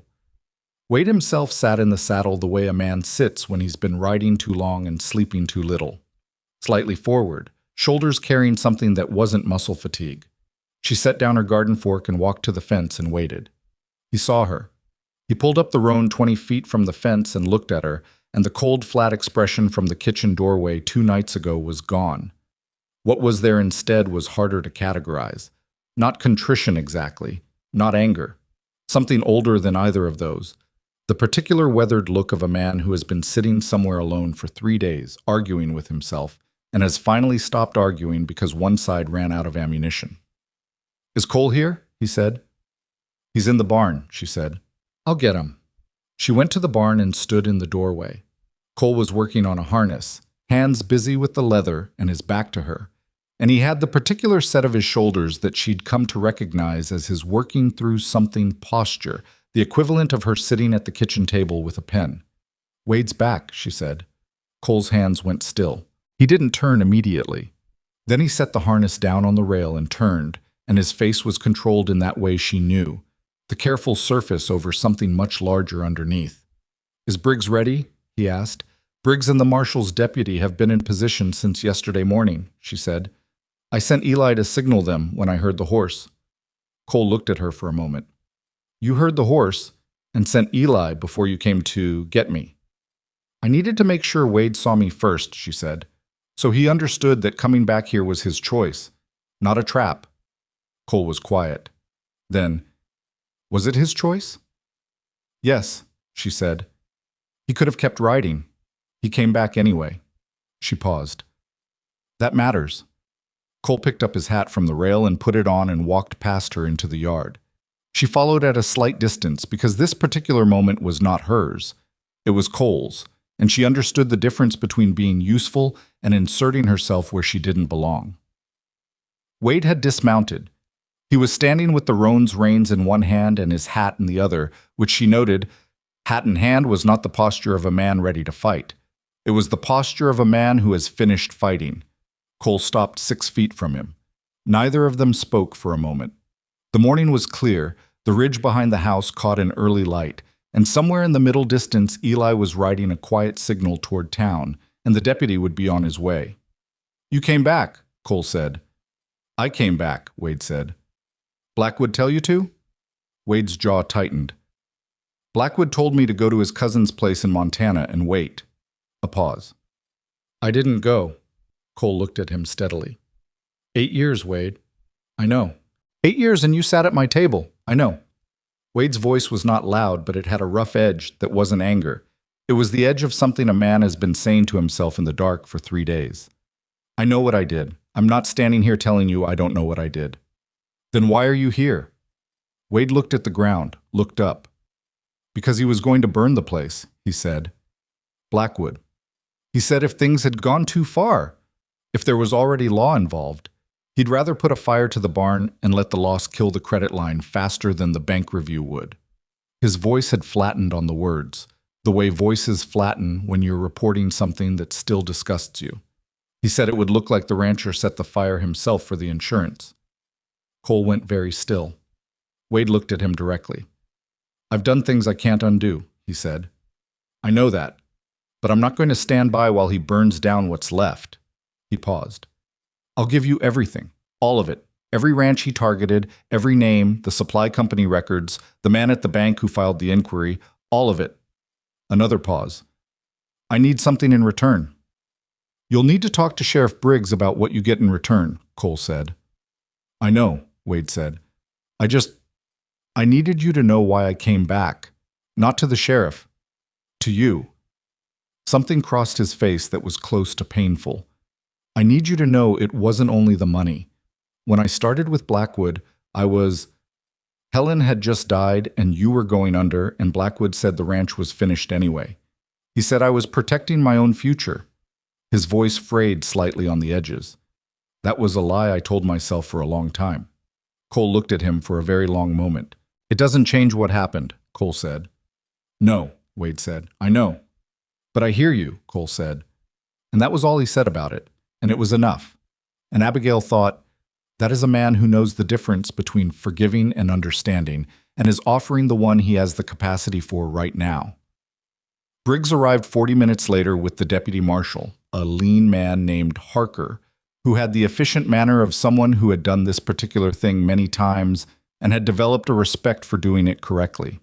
Wade went with them without resistance, and before he got into the marshal's wagon, he turned and looked at Abigail standing on the porch, and he looked at her for a moment with an expression she had not expected from him. How long did you know? He asked. Pieces of it from the first week, she said. The full picture took 10 days. He shook his head slowly, not in anger, in something that was almost rueful. I should have paid more attention to you when you stepped off that train, he said. Yes, she said. You should have. He got into the wagon. She watched it go down the road toward town, and Eli appeared from the direction of the feed barn and stood beside her on the porch, and neither of them said anything for a moment. It's not over, Eli said. No, she said. Blackwood is still in Cheyenne. What does he do now? If Wade told him things had gone too far and then Wade didn't show up in Montana. He knows, she said. He knows, or he will, very shortly. And a man like Blackwood with expensive lawyers doesn't wait to be caught. He moves first. She went inside to find Cole. The next 6 days had a particular quality that she would later think of as the held breath period. Everything positioned, everything ready, and the outcome still genuinely uncertain in the way that outcomes are uncertain when the other side is not an amateur. Horace Blackwood was not an amateur. He was 61 years old, she learned from the information Harker shared through Briggs, and he had built a cattle empire in Wyoming territory over 30 years through a combination of genuine business acumen and a systematic willingness to operate in the gray space between legal and illegal when he judged the risk acceptable. He had been investigated twice by territorial authorities, once for water rights manipulation in the late 70s, once for fraudulent land surveys in the early 80s. Neither investigation had produced charges. He had lawyers who were good enough to work in the gray space professionally, and he had the kind of money that makes gray spaces wider. He also, Harker said, had a history of making problems disappear before they became trials. Abigail sat in Sheriff Briggs's office on the third day of the held breath period and listened to Harker explain this, and she thought about the barn fire Blackwood had discussed with Wade, and she thought about what else a man in Blackwood's position might consider making disappear. "He'll try to get to the evidence," she said. Harker looked at her. "What we have is in a secure location." "What you have," she said. But Arthur Vane filed the challenge to the bank credit review on record. That filing references the manufactured conditions. It names the supply company and the fraudulent delivery discrepancies. That's a public document now. She paused. "And Vane is in Cheyenne." Harker sat forward. "You think he'd go after the lawyer?" "I think he'd try to discredit the filing," she said. "Not the lawyer personally. That's too direct and leaves too clear a trail. But the supply company records that Vane referenced. If those records had been corrected before any official seizure, the filing would lose its foundation." Briggs and Harker exchanged a look. "The Pullman Brothers Supply Company records are at the company office in Cheyenne," Harker said slowly. "Which is in Blackwood's territory," she said, "and which he now knows is the source of documentation connecting him directly to the fraud, because Wade told him what we had before he decided to come back." She looked at Harker. "How quickly can you get a federal seizure order on those records?" Harker was already standing. "If I ride tonight, I can have it filed in Cheyenne by tomorrow morning." "Then ride tonight," she said. He looked at her for a moment with the expression of a man reassessing something. Then he picked up his hat and left. Briggs waited until Harker's footsteps had faded down the hall. Then he said, "Mrs. Weston, I want to ask you something directly."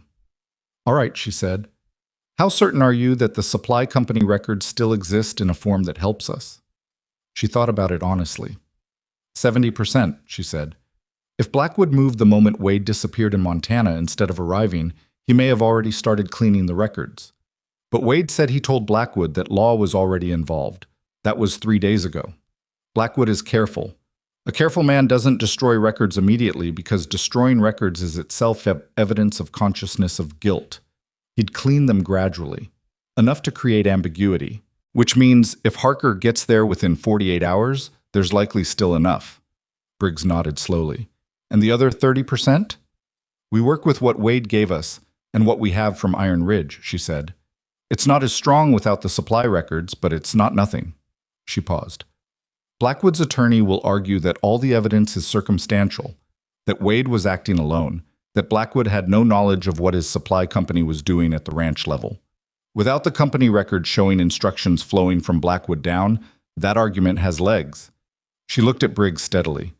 "With the records, it doesn't. That's why we need them." Briggs looked at her. "You've been thinking about his defense strategy." "Since the second day," she said.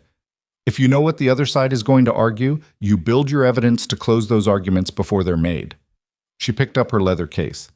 "My grandmother taught me that too, actually. She said the best way to win an argument is to already know what the other person is going to say."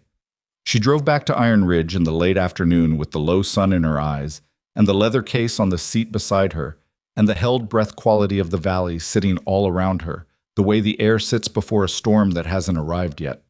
Cole was on the porch when she pulled in. He came down to take the horse, which he'd started doing without either of them noting it as a thing that was happening, and she climbed down and stood beside him for a moment. "Harker's riding to Cheyenne tonight," she said. "I heard." He'd heard from Eli, she gathered, who had apparently been functioning as an information relay between the ranch and town for the past 3 days, with an efficiency that suggested he'd found his purpose. You think it'll work? I think we've done everything we can do from this end, she said. The rest of it is Harker and Vane and whatever Blackwood hasn't had time to destroy. Cole handed the horse off to Eli, who appeared from the barn with the timing he'd recently developed for appearing exactly when he was needed, and Cole and Abigail walked up to the porch together. Bob Henderson came by this morning, Cole said, brought his account books. He wants your help going through them, finding the same pattern you found here. Of course, she said. Greer sent a message through Amos Holt, same thing. He paused on the porch step. There are 4 ranches in this valley that are going to owe you something, Abigail. I want you to know I understand that. She looked at him. They don't owe me anything. If someone had done it for us, we'd have wanted them to do it because it was right. He turned to look at her on the porch step, and the late light was on his face, and he had the expression she'd cataloged and named now, the one that appeared when she said something that matched something inside him he'd thought was private. It appeared more frequently lately. She had noticed this and had not said anything about it. I told Eli what you said, Cole said, about how Wade should know it was you who figured it out. She raised an eyebrow. He was there when they put Wade in the wagon, Cole said. He made sure Wade heard it. A pause. I hope that was all right. That was all right, she said, and she meant it. The news from Cheyenne came on the 9th day. Harker sent a wire to Briggs, and Briggs sent Eli out to Iron Ridge with the message, and Eli arrived at a run with the paper in his hand and the look on his face of someone who has been carrying good news and hasn't been able to tell anyone yet and is about to explode from the pressure of it. Harker had arrived at the Pullman Brothers Supply Company office in Cheyenne with the federal seizure order at 7 in the morning. The office manager, a nervous man named Fitch, who, it would later emerge, had spent 3 years quietly hating his work and praying for exactly this kind of opportunity, had not only cooperated fully, but had produced a secondary set of records he'd been keeping privately in a locked drawer of his own desk. A shadow ledger. Fitch had been keeping a shadow ledger since the 2nd year of working for the Blackwood-owned operation, because he'd understood what was happening and had not known what to do about it, but had been sensible enough to understand that someday someone would come asking, and when they did, he wanted to be on the correct side of the question. The shadow ledger documented every transaction that the official records obscured. It showed the instructions from Blackwood, not signed by him directly, because Blackwood was careful, but routed through Dunmore the lawyer in language that was formal and deniable, and nonetheless completely clear in its intent once you had the context to read it. It showed the payments. It showed which ranches had been targeted, in what sequence, and what the projected acquisition prices were once the financial pressure had done its work. Iron Ridge was on the list. Henderson, Greer, 2 more that Abigail hadn't known about, the Marsh operation to the north, and a widow named Clara Sutton, who ran a small horse ranch on the valley's western edge, and who had sold her property 8 months ago to a broker she'd never connected to Blackwood. Clara Sutton, already sold, already gone. Abigail read that name and held it in her mind for a moment, and felt something that was not quite grief and not quite anger, but was a specific quality of weight. The weight of a thing you stopped in time for some people and not for others, and the ones you didn't stop in time are not less real for being out of reach. Abigail. Cole's voice, quiet. He was watching her read. There was a woman, she said. Clara Sutton. She sold her ranch 8 months ago. This was already happening to her when I was still in Cincinnati. I know Clara, Cole said. She moved to her daughter's place in Nebraska. Does she know what happened to her? Cole was quiet for a moment. Probably not. Vane should contact her, she said. If Blackwood is prosecuted and convicted, there may be grounds for recovering some of what she lost.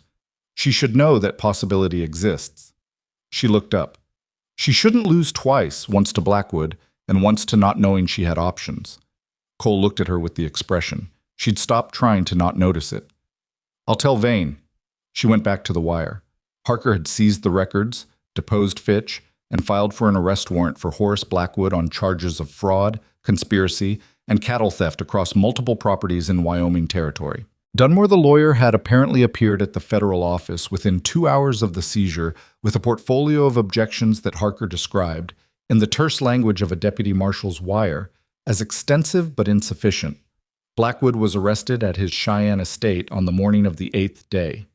He had, by that point, 2 attorneys present, which suggested someone had warned him the evening before, But the records were already in federal custody, and the warning had come too late to matter.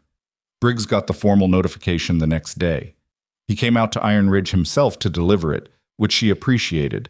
It was the kind of thing that deserved a face, not a wire.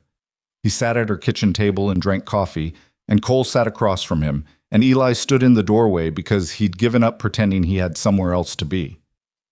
Blackwood's attorneys have filed 6 preliminary motions, Briggs said. Parker says that's consistent with their strategy, which is going to be delay and erosion. Try to get pieces of evidence excluded, try to isolate the charges to the supply company transactions, and argue Blackwood had no personal knowledge. He wrapped his hands around the cup. They're also going to go after Wade's credibility as a witness. His cooperation agreement gives him reduced charges, but it also makes him an interested party, which they'll use. They'll argue he shaped his testimony to fit the deal, Abigail said. Exactly. Briggs looked at her. Which is why your records, the Iron Ridge records, the invoices, the map, the bank letter, are going to be essential. They exist independently of anything Wade says. They were found and documented before Wade came back, before he made his cooperation agreement. He paused. The prosecution is going to want you to testify. She had been expecting this. She had expected it since the morning she'd first spread the invoices on Cole's desk. All right, she said. It won't be comfortable, Briggs said. Blackwood's attorneys are going to try to undermine you. They'll question your competence, your experience, They'll look for anything to suggest you misread or misrepresented what you found. I know, she said. Cole shifted in his chair. They'll go after her personally, he said, and his voice had an edge she hadn't heard from him before. A controlled edge, the kind that comes when someone is being careful not to say something too directly. Briggs looked at Cole. Probably, yes. They'll use her appearance, Cole said. They'll suggest she's not a credible person, that a woman like her couldn't have understood what she was looking at. Briggs was quiet. That's all right, Abigail said. Both men looked at her. Let them. The numbers are the numbers. The invoices say what they say. A man can stand up in a court of law and tell a jury that an overweight mail-order bride isn't capable of understanding a ledger, and then I'll walk the jury through every invoice and every notation and every discrepancy, and the jury will decide whose argument is better supported by the evidence. She looked at Cole. I've been underestimated my whole life. I've never lost anything from it that I couldn't recover. Cole held her gaze for a long moment. Then he said, I just want you to be prepared. I am, she said. I've been prepared since the morning I found the first receipts in that garden. The trial was set for 6 weeks out in the territorial court in Cheyenne. In the weeks between the arrest and the trial, Abigail worked. She organized the Henderson accounts with the same systematic attention she'd brought to Iron Ridge, found the same pattern, documented it in the same format. She did the same for Greer, who turned out to be a taciturn man of 60, who sat across from her at his kitchen table and watched her go through his books with an expression that started as skepticism and ended, after 4 hours, as something closer to subdued gratitude. She worked with Vane on the structure of the evidence presentation. Vane was a careful, precise man who had the qualities she most respected in lawyers, which was the ability to listen to a non-lawyer explain something and understand it without condescension. He had her walk him through the documentation 3 times, asking different questions each time, stress testing the logic. Blackwood's attorney is a man named Prescott, Vane told her on the 3rd meeting, in his Cheyenne office where the walls were lined with case books. He's very good. He specializes in making simple things seem complicated, introducing enough technical ambiguity that juries lose the thread. Then we need to make sure the thread is impossible to lose, she said. Each piece of evidence labeled, sequenced, cross-referenced. The jury shouldn't need to hold more than one thing in their heads at a time. Vane looked at her over his spectacles. Have you done this before? No, she said, but I ran a factory line for 4 years. When you need 12 people to understand a process simultaneously and act on it in sequence, you learn how to organize information for human consumption. Vane made a small sound that was not quite a laugh, but was in the neighborhood of one. I've been practicing law for 22 years, he said, and that is the most useful description of evidentiary presentation I have ever heard. Cole came with her to Cheyenne. He had not suggested it. He had simply stated it, and she had not argued. They stayed at a boarding house 3 blocks from the courthouse, and in the evenings Cole sat at the small table in the common room and read through the evidence binders Vane had prepared, and she sat across from him and watched him read and thought about the 12 days that had become 6 weeks and what 6 weeks of this had made of the two of them. Not romantic exactly. Not yet. Something more practical and more durable than romantic. The particular bond that forms between two people who have been in difficulty together and have discovered that the other person does not fall apart when the difficulty is real. She trusted him. She had not trusted many people in her life. He trusted her, and she understood what that cost him, because she'd watched him extend trust to the wrong man for 12 years and survive the consequences. And extending it again, genuinely, was an act of will. The night before the trial, they sat on the boarding house porch in the Cheyenne dark, and Cole said, without preamble, "I've been thinking about the letter." She looked at him. "My letter," he said. "The one I sent you." "Come on the 15th, that was all I said." He was looking at the street. "You told me everything about yourself, the factory, your grandmother, your size, all of it, and all I wrote back was come on the 15th. "It was enough," she said. "It was barely anything," he said. "You deserved—" He stopped, started differently. "I should have written more. I should have said I'd read every word and it didn't change my mind. I should have said the part about telling me in advance was the bravest thing I'd read in a long time." She was quiet. "I've been carrying that," he said, "that I didn't say the right thing then." He paused. "I'm saying it now, late." She looked at his profile in the dim light from the boarding house window. The gray at his temples, the lines of his face, the hands folded in his lap. The hands of a man who worked with them every day and was currently sitting very still. "It's not late," she said. "We're 6 weeks in." He turned and looked at her. "You know what I mean." "I know what you mean," she said. "And I'm telling you it's not late."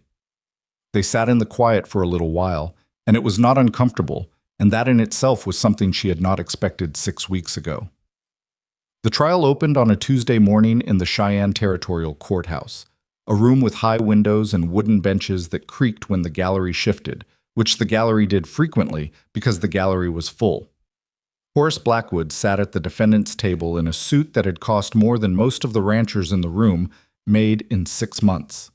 He was a large man, broad-shouldered, with a white beard kept very neat, and he sat with the particular stillness of a man who had prepared for this and believed his preparation was sufficient.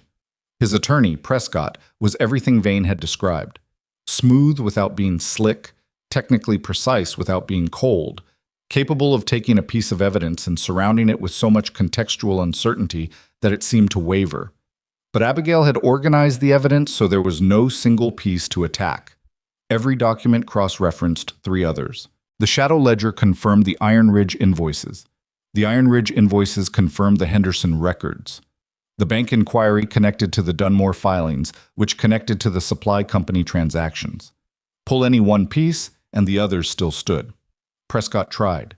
She sat in the gallery during the first 2 days of testimony and watched him try, and she took notes, and every time he found an angle, she added a cross-reference to the notes she'd give Vane at the break. She was called to testify on the 3rd day. She walked to the witness stand, aware of the gallery watching her, aware of Blackwood's steady gaze from the defendant's table, aware of Prescott standing at the attorney's podium with his polished shoes and his expression of professional consideration. Vane took her through the evidence for 2 hours. She answered his questions the way she did everything, plainly, in sequence, without embellishment, letting the facts carry the weight, because facts were what she had, and facts were sufficient. Then Prescott stood up. He was polite. He was always polite. He asked her about her background, the factory, the education that had ended at 14, the boarding house in Cincinnati. He asked about her experience with financial records and accounting, and she said she had none formal and considerable practical, and he said that distinction was important, wasn't it? And she said yes, which seemed to surprise him slightly. He asked her how long she had been at Iron Ridge Ranch before she began examining the records, and she said she had found the first documents accidentally in the course of household organization on her 6th day. He asked whether she might have misread the invoices, given her lack of formal training. She said, "The invoices record delivery of 100 pounds of oats. The barn contained 60 pounds at the time of my inventory. Over the period covered, the consumption rate for the ranch's livestock accounts for 30 pounds. The remaining 10 pounds is not present and not accounted for by any record in the ranch's possession. That is not a matter of interpretation. It's a matter of counting. Prescott shifted. He asked whether she might have miscounted. She said, Curly Barnes, Iron Ridge ranch hand, was present at the inventory and can confirm the count. Eli Marsh, also Iron Ridge, can confirm the livestock consumption rate. Sheriff Briggs supervised the documentation of the original invoices. There are 4 people who can confirm each element of every discrepancy I identified. I was not working alone, and the documentation does not depend on my word. She watched Prescott recalibrate. He tried a different direction. He noted that she had arrived at Iron Ridge as a stranger, that she had been there less than 2 weeks before making serious allegations, that her position as Mr. Weston's wife gave her an obvious personal interest in the outcome of the case. She said, My personal interest in the outcome does not change what the invoices say. Mr. Prescott, if I find a discrepancy in a ledger, the discrepancy exists regardless of who I am or why I'm looking. He said that juries were asked to consider the credibility of witnesses, not just the content of their testimony. She said, Then I'd ask the jury to consider the following. Every discrepancy I identified in the Iron Ridge records has been confirmed by independent evidence from the Pullman Brothers Shadow Ledger, which was collected by Deputy Marshal Harker before he had any communication with me, and which confirms both the pattern and the amounts I documented. She looked directly at the jury, not at Prescott, not at Blackwood, at the 12 people in the box who were going to decide this. You don't have to believe me. You only have to read 2 sets of numbers side by side. The numbers are the same in both places because they describe the same reality. Prescott tried once more. He said carefully that it must have been a difficult transition. Coming to a new place, a new situation, wanting to make herself useful, and perhaps seeing patterns that gave her a role to play. The gallery shifted. She felt the shift. The specific quality of a room full of people who have heard something not quite right and are deciding whether to react. She looked at Prescott for a moment. Mr. Prescott, she said, I found receipts buried in a garden. That's not looking for a pattern. That's finding what someone hid. She paused. If you're suggesting that I manufactured evidence to give myself significance in a household where I was new and uncertain, I'd ask you to consider what that theory requires you to believe, that I buried those receipts before I found them, that I created the shadow ledger that Harker found in Cheyenne, that I arranged for Clara Sutton to lose her ranch before I arrived in Wyoming. She let that sit for a moment. Or that I found what was actually there. The gallery did not make a sound. Prescott sat down. Abigail stepped down from the witness stand and walked back to her seat beside Cole, and Cole's hand found hers under the table and held it without ceremony, and she let him hold it and looked at the jury and thought, It's enough. What we have is enough. The jury took 4 hours. Blackwood was convicted on 11 of 14 counts: fraud, conspiracy to commit fraud, cattle theft across multiple properties, and 1 count related to the engineered bank inquiry. Dunmore the lawyer was named as a co-conspirator and faced separate charges. 2 employees of the supply company who had knowingly participated in the record manipulation were also charged. Wade Garrison pled to a reduced charge under his cooperation agreement. He received 2 years and was ordered to make restitution. When the sentence was announced, Cole sat very still for a moment, and Abigail watched the complicated thing his face did, and she did not say anything because there was nothing to say. Outside the courthouse, on the steps in the Cheyenne afternoon, Bob Henderson shook Cole's hand and then, without warning or ceremony, shook Abigail's hand with both of his. The particular handshake of a man who is trying to put something too large for words into a gesture. My ranch, he said. My father built that ranch. My sons are going to run it. He stopped, cleared his throat. Thank you. You'd have found it yourself, she said. Maybe, he said. Eventually. He shook his head. You know what your trouble is, Mrs. Weston? You make things look easy.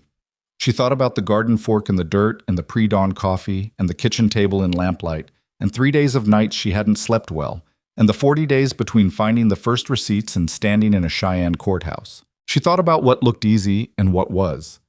It wasn't easy, she said. No, he said. I don't suppose it was. They drove back to Millhaven on a Thursday, the day after the verdict, and the road home had a different quality than the road to Cheyenne had carried. Not lighter, exactly. More settled. The way air feels after a storm has finally moved through, still carrying the memory of electricity, but no longer charged with the threat of it. Cole drove, and Abigail sat beside him with the leather case on her lap, which she'd been carrying for so long now that its weight had become habitual, and neither of them talked much for the first hour, which was not uncomfortable. It was the silence of two people who had been through something together and didn't need to narrate it to each other. The mountains were still snow-capped on the high peaks, but the lower slopes were green now, with the real spring that had arrived while they were in Cheyenne.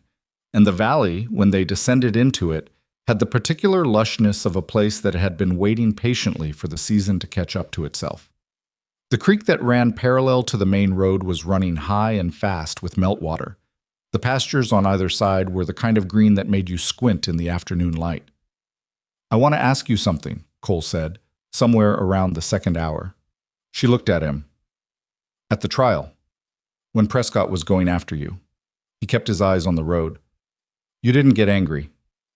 "I was angry," she said. "You didn't show it." "No," she said. "Anger on a witness stand is the other side's best day. Angry people make mistakes. Angry people stop answering the question they were asked and start answering the question they wish they'd been asked." She paused. "I've had a lot of practice at being angry without showing it." He was quiet for a moment. "When did you learn that?" "Factory floor," she said. "When you're a large woman giving instructions to men who didn't expect to be taking instructions from a large woman, you learn very quickly that displaying anger gives them exactly the reaction they were hoping for, so you stop giving it to them." She looked at the passing pasture land. "You get angry in private, and then you go back and you do the work, and the work is the answer." Cole drove for a while with that. Then he said, "That's a hard way to have to be." "It is," she said. "I won't pretend it isn't." She turned to look at him. "But it's also the thing that made me useful in that courtroom.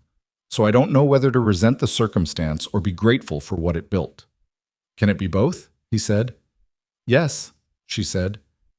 "Most things worth thinking about are both." Iron Ridge came into view an hour before sundown, the ridge catching the last light in that rust-red way it had, and the house sitting at the base of it looking. She noticed this genuinely, not as sentiment but as simple observation, more like itself than it had when she'd first arrived. The porch railing that had been broken was repaired now. Curly had done it 3 weeks ago without being asked, which had told her something she'd already suspected about what was happening among the men. The kitchen garden, visible through the side gate, was fully cleared and planted, the new growth just beginning to show in disciplined rows.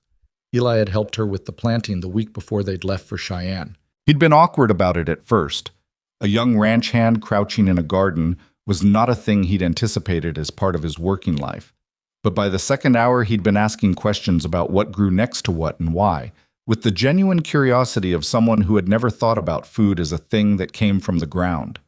The dogs came out as the wagon turned in, the same 3 that had materialized from somewhere on her first day, and they trotted alongside with the same unhurried manner they always had, as if they considered it a courtesy rather than a duty. Eli was waiting on the porch.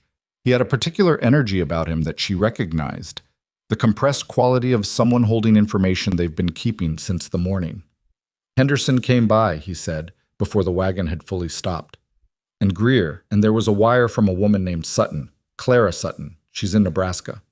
He said the last part carefully, looking at Abigail specifically. She felt something move in her chest. "Vane must have contacted her," Cole said. "She wants to know," Eli said, still looking at Abigail, "if there's anything that can be done. About the sale." He held out a folded paper. "She wrote to you directly. Not to Vane, not to Cole. To you." Abigail took the paper. She didn't open it immediately. She got down from the wagon and went inside and put the leather case on the kitchen table and set the kettle on the stove, and then she sat down and opened Clara Sutton's letter. It was handwritten, the letters slightly uneven in the way of someone who has not written formally in a long time, and it said, "Mrs. Weston, Mr. Vane wrote to tell me what happened. I sold my ranch in September for 60 cents on the dollar because I thought I had no choice. My husband built that property. I thought we'd done something wrong, bad management, bad luck, and I've been blaming myself for 8 months. Knowing it was manufactured doesn't fix what's gone. But I wanted to write to you because someone should say it. Thank you for not stopping when you could have." Most people would have stopped. Abigail set the letter on the table and looked at it for a moment. Most people would have stopped. She thought about that. She thought about the first morning she'd stood in the kitchen before dawn looking at the disorganized cupboards and the half-empty root cellar and thinking, this is what there is. Let's start from what there is. She hadn't known then what she was starting. She'd thought she was starting a life on a working ranch. She had been starting something larger than that and hadn't had the information to know it. That was the thing about starting, she thought. You never had enough information. You only had what was in front of you and the decision to look at it honestly. She got up and started the coffee and wrote Clara Sutton back at the kitchen table while the kettle heated. She wrote that Vane was pursuing restitution through the conviction that it would not recover everything but it would recover something, and that the self-blame Clara described was neither earned nor useful, and she should set it down. She wrote, "You didn't fail your ranch. Someone who was very practiced at making ranches fail worked very hard at yours. There's a considerable difference between those two things, and you deserve to understand that difference clearly." She sealed the letter and put it with the outgoing mail and made the coffee. Cole came in from the barn, where he'd been unharnessing the horses, and sat down across from her. She poured him a cup and he wrapped his hands around it and looked at her across the table. "She wrote to you," he said. "Yes." "Not to Briggs, not to Vane, to you." "I noticed that." He looked at his coffee. "Do you understand what you are to people here now?" She did not answer immediately, because she wanted to answer honestly rather than reflexively. She thought about Henderson shaking her hand with both of his. She thought about Eli in the garden asking why beans grew better next to certain things. She thought about Curly saying it tastes like something my mother used to make in a voice that was trying not to be moved and failing. She thought about the Greer Ranch and the Henderson Ranch and the 4 months of work and the 40-page evidence binder and the courtroom and Prescott's polished shoes. "I understand it a little better than I did 6 weeks ago," she said. "That's not a full answer," Cole said. "No," she said. "But it's the honest one." She looked at him. "I know what I did. It's still settling, what it means." She paused. "I came here to be useful. I didn't come here to become the person who saved a valley's worth of ranches. That's a different thing from what I planned. Does that bother you?" She thought about it. "No, it surprises me still some days, but no." She looked at him directly. "What bothers me is Clara Sutton, who I didn't get to in time." "You didn't know about Clara Sutton," he said. "You got here when you got here." "I know," she said. "That's what I mean about it being both things. I know there was nothing I could have done about the ranches that were already gone. I also can't fully stop minding it." She looked at her coffee. "Knowing something rationally and having made peace with it aren't always the same thing at the same time." Cole was quiet for a moment. "My wife," he said. "Helen," he said the name carefully, the way he always said it, with the particular care of a name that carries weight. "She died while I was out checking the eastern fence. She was sick for 2 days. I was gone the whole second day. I knew she was sick. I thought she'd be up by the time I got back." A long pause. "I have not fully made peace with the knowing, and it's been 11 years. She held his gaze. "I'm not comparing," he said quickly. "The situations aren't the same." "I know you're not comparing," she said. "Thank you for telling me." He nodded. He drank his coffee.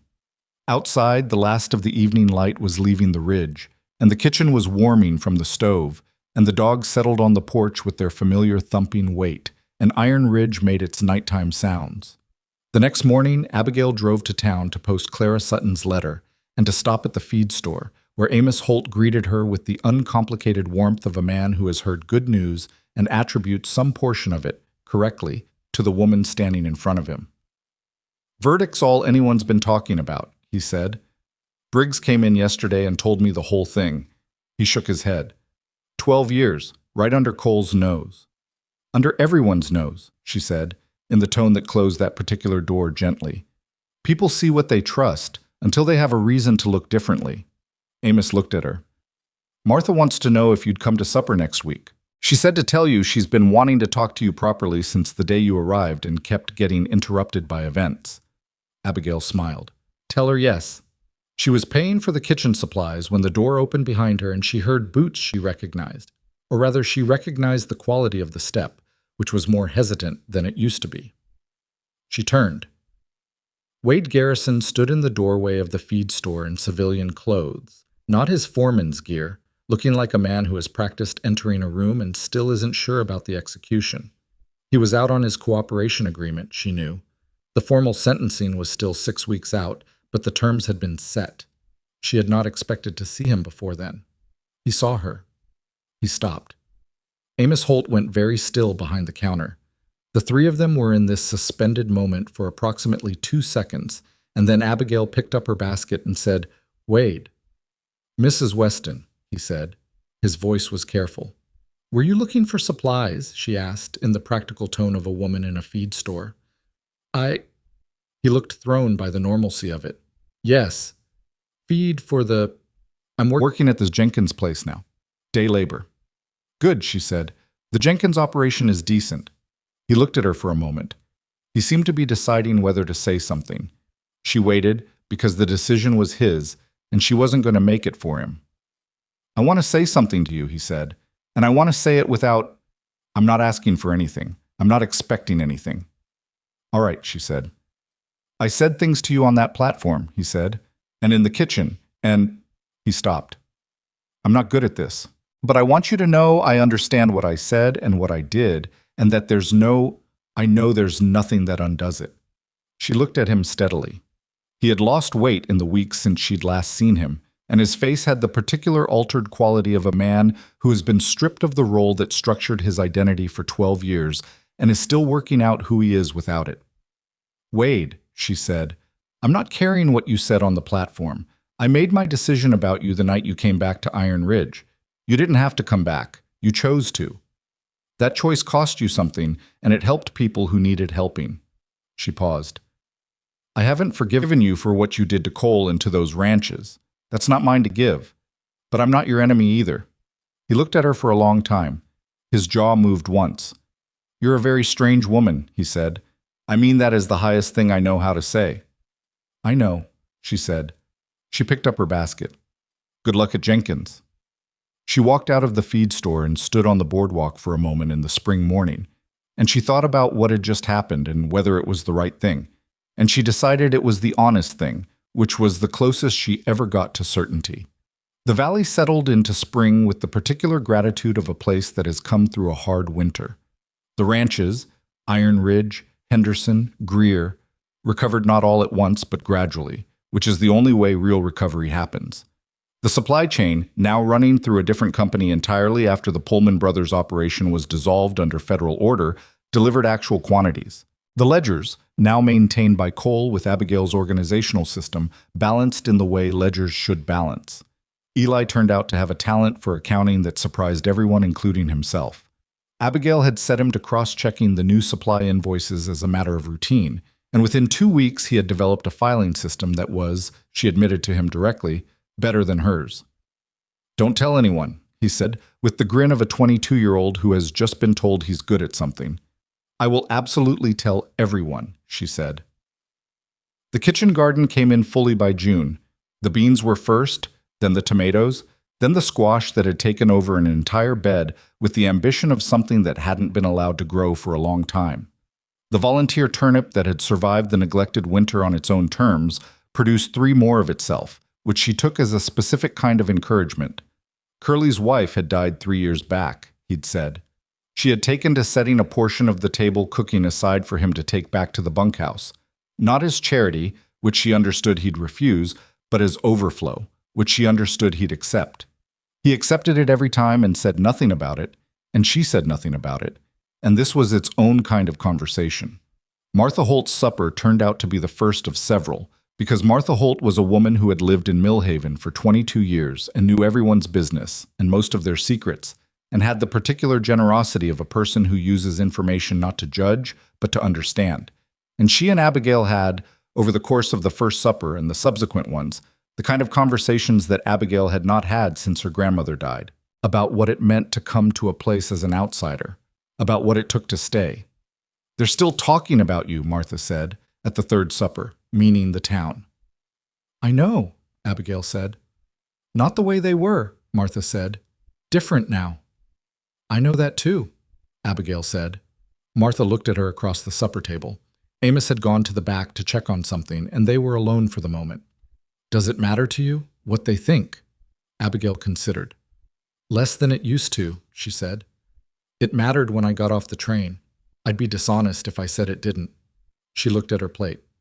I heard every word Wade said on that platform. I heard every laugh. And I kept walking because I'd learned to keep walking, not because it didn't land. What changed? Martha asked. Nothing changed it exactly, Abigail said. It just got crowded out. By other things. By the kitchen garden, and the accounts, and Eli in the garden, asking why beans grow better next to certain things, and Cole. She stopped, started differently. When you're busy doing things that matter, the opinions of people who aren't doing anything useful take up less space. Not because you stop caring about what people think, but because caring about the wrong people's wrong opinions is a habit, and habits can be replaced. Martha was quiet for a moment. Then she said, My mother told me something when I married Amos and moved here. She said, Marty, it takes 3 years to belong somewhere. The first year they're watching you. The second year they're deciding. The third year they either let you in or they don't, and by then you know whether you want to be in. How long did it take you? Abigail asked. 2 years, Martha said. I was very determined. Abigail smiled. It was the real smile, the one that reached her eyes, which she didn't produce for performance. The letter from Arthur Vane about Clara Sutton's restitution came in July. Blackwood's assets, partially liquidated under court order, had produced a fund. Clara Sutton's recovery was not complete, 60 cents on the dollar sold. Doesn't fully recover to $1, because the cost isn't only money, it's the years and the decision to leave and the life reassembled elsewhere from the pieces of a different life. But there was something. Enough to mean that the loss had been named and partially answered, which was not the same as undone, but was something genuinely other than nothing. Abigail wrote to Clara again. She said, This won't give you the ranch back, I know that, but the court looked at what happened to you and said, This was wrong, and here's the portion of wrong we can address. That's not nothing. It's not enough. But it is the world functioning the way it's supposed to function, which doesn't always happen, and when it does, it's worth noting. Clara wrote back 3 weeks later. One paragraph. My daughter's husband has a piece of land in Nebraska. Good land. Not as good as mine was, but good. He's offered to partner. I'm thinking about it. Thank you for writing to me like I was a person and not a case. Abigail read that last sentence twice. Then she put the letter in the kitchen drawer where she kept the things worth keeping, and she went back to the supper she was making. It was a Saturday evening in early August when Cole came into the kitchen and sat down at the table with the particular quality she'd come to recognize as the prelude to something he'd been working up to for a while. Not nervousness exactly, because Cole Weston was not a nervous man, but the careful deliberateness of someone who wants to say a thing correctly and has been thinking about the correct way to say it. She was at the stove. She gave him a moment. I want to talk about the arrangement, he said. She turned from the stove and looked at him. The original arrangement, he said. What I wrote in the advertisement. Practical partnership, no pretense of romance. He had his hands flat on the table, which she recognized as his steadying gesture. I think we should talk about whether that's still what this is. She took the pan off the heat and came to sit across from him.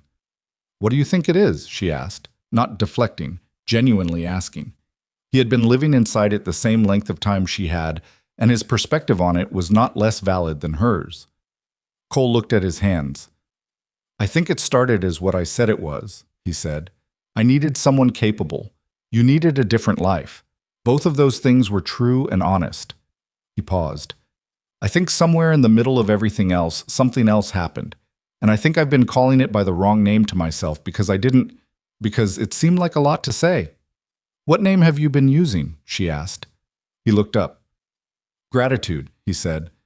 I kept telling myself it was gratitude, that I was grateful for what you did and that was explaining everything I felt. Is it not gratitude? It is gratitude, he said. It's also not only gratitude. He held her gaze, and he had the expression she'd named and cataloged, but it was different now, such it was not the expression of a man catching a glimpse of something he hadn't expected. It was the expression of a man who had stopped being surprised and started being certain. I notice when you're not in a room. I think about what you'd say about things when you're not there to say them. He stopped, tried differently. I went 11 years thinking the relevant part of my life was over. Not unhappily, just as a fact. And then you stepped off a train, and in 3 months you have become, you're the person I want to talk to about everything. He paused. That's not gratitude. Or it's not only that. Abigail looked at him for a long moment. She thought about Cincinnati and the four-line advertisement and the letter she'd spent 3 evenings on and the one sentence that had cost her the most to write. She thought about the platform at Millhaven and the laughter and his face doing careful neutralizing and his hands clasped in front of him, not knowing what to do with themselves. She thought about the first morning in the dark kitchen lighting the stove before anyone else was awake, and the 3 jars in the garden and the study door, and Cheyenne, and his hand finding hers under the table after she'd stepped down from the witness stand. She thought about her grandmother, who had married her grandfather in a practical arrangement at 19 because they were both poor, and it made sense, and had loved him for 41 years in the specific way that love grows when it's built on something real rather than on expectation. An invitation can change everything, she'd said, if the right people say yes. Cole, she said, I have spent most of my adult life being told, in various ways, that I was not someone people would choose to love. Not because of anything I'd done, because of how I looked. She said it plainly, without drama, because it was simply true. I built a full life inside that. I had my grandmother's recipes and the factory floor and the particular satisfaction of being competent at things that mattered. I told myself I was fine with it. Were you? He said. Mostly, she said. With exceptions. She paused. The exceptions happened when I let myself want something I'd decided I wasn't allowed to want, and then I'd stop wanting it because wanting it hurt too much, and I had other things to do. She looked at him directly. I'm telling you this because I want you to understand that this is not something I say easily or without understanding what it costs. I'm not going to perform being moved. I am moved. He waited. I notice it when you're not in a room too, she said. I have since about the 3rd week. Something changed in Cole's face. Not dramatically. He was not a dramatic man, which was one of the things she trusted about him. It was a small change, a slight release of something that had been held very carefully, and it was more affecting for being small. So, he said, what do we do with that? I think, she said, that we're already doing it. I think what we do is keep doing what we're doing and call it by the right name. He reached across the table and took her hand, the way he had under the courtroom table, but this time without the cover of a crisis to make it incidental. It was simply a deliberate thing, a hand reaching for another hand, which was one of the oldest and most uncomplicated gestures in the world, and still managed to mean something specific when it was the right 2 people. Right, he said. She looked at their hands on the table. Cole, she said, the advertisement. You wrote it because you needed a capable partner. Yes, he said. I answered it because I needed a different life. She paused. I want you to know that I got both things. The different life and something I hadn't put in the requirements. She looked up. I don't know that I've told you that directly. You haven't, he said, but I figured some of it. You figured some of it, she agreed. You're a fairly observant man when you decide to pay attention. I've been paying attention since the kitchen garden, he said. When I found out you'd been up before dawn reorganizing the root cellar and no one had asked you to. She raised an eyebrow. That was day 3. I know what day it was, he said. She looked at him across the table in the kitchen of Iron Ridge Ranch, which smelled now of the supper she'd taken off the heat and the dried herbs hanging from the ceiling beam and the particular warm smell of a house that was being lived in properly. And she thought about what it had taken to get here. Not the trial, not the evidence binders, not the 40 days between the garden and the Cheyenne courthouse. What it had actually taken. It had taken answering a 4-line advertisement in the back of a newspaper when she was 26 years old and had $23.40 in a tin and no particular reason to believe the answer would be anything other than another door closing. It had taken writing one honest sentence about herself on a piece of paper and sending it to a stranger and deciding that his answer, whatever it was, would be enough information to act on. It had taken stepping off a train into public ridicule and keeping walking, not because it didn't hurt, but because the direction forward was the only direction that led anywhere she wanted to go. And it had taken arriving at a neglected ranch with a cracked basin and a stuck window and a kitchen that had given up, and deciding, this is what there is. Let's start from what there is. There was a particular kind of courage, she thought, that didn't look like courage from the outside. It didn't announce itself. It didn't arrive on a horse or make speeches. It showed up before dawn in a cold kitchen and lit the stove and started making coffee. And it kept showing up day after day, and the accumulation of all those quiet showings up was the thing that actually changed what was possible. She had not saved Iron Ridge Ranch by being brave in any single moment. She had saved it by being steady in 100 small ones, and she thought, that is the thing people miss when they look at a life and try to understand how it became what it became. They look for the dramatic moment. They don't see all the mornings before it. Cole squeezed her hand once and let it go, because supper was still on the stove and they were practical people. And she got up and went back to finish what she'd been cooking. Eli came in at 6:30, followed by Curly, and they sat at the table with the particular settled ease of men who have been coming to a supper table for enough weeks that it no longer feels like someone else's house. Eli talked about the new fence line in the north pasture. Curly disagreed about the placement of the third post in a way that was friendly and specific and meant he cared. Cole ate and listened and said the thing at the right moment that was dry and brief and made Eli choke on his water again, which happened at least once a week. Abigail sat at the table and ate her supper and listened to the sounds of Iron Ridge Ranch being itself in the early evening. The dogs on the porch, the horses in the barn, the creek somewhere past the ridge running high and fast with the last of the mountain melt. And she thought about her grandmother's kitchen, which had been small and warm and had smelled like bread and dried herbs and safety. And she thought, I know this smell now. I know this sound. I have been making it for 3 months, one careful decision at a time. She thought about the woman who had stepped off the train at Millhaven with one worn suitcase and heard laughter and kept walking. She did not pity that woman. She did not particularly want to comfort her, the way people often want to reach back and comfort their past selves. What she wanted to say to her, if she could, was simply, keep going. Not because it gets easy, not because people stop being what they are, but because what's on the other side of the keeping going is something you do not currently have the information to imagine, and the only way to find out what it is to keep going. She did not say this out loud. She ate her supper. After the dishes were done and Eli and Curly had gone back to the bunkhouse and the kitchen was clean and the lamp was low, Cole came to stand in the kitchen doorway, the place where he appeared when he had something to say and wasn't entirely sure how to say it. And he looked at her at the table with her evening cup of coffee and her small leather case, and he said, Abigail. She looked up. I'm glad you answered the advertisement, he said. It was not a complicated sentence. He was not a complicated man, at bottom, which was one of the things she had come to understand about him. Underneath the careful expressions and the measured words was someone who felt things directly and simply and found the performance of those feelings difficult, and had spent 11 years not having anyone to say the direct, simple things to. I'm glad you wrote it, she said. He nodded. He went upstairs. She sat alone in the kitchen of Iron Ridge Ranch for a little while, the way she often did in the evenings, listening to the house settle and the dogs breathe on the porch and the wind come down off the ridge.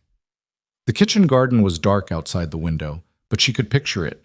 The bean rows and the tomatoes and the squash that had taken over an entire bed, and the place near the eastern corner where she'd dug up 3 mason jars on a Tuesday morning that had changed the direction of everything. She thought about Clara Sutton in Nebraska, considering a partnership on her daughter's husband's land.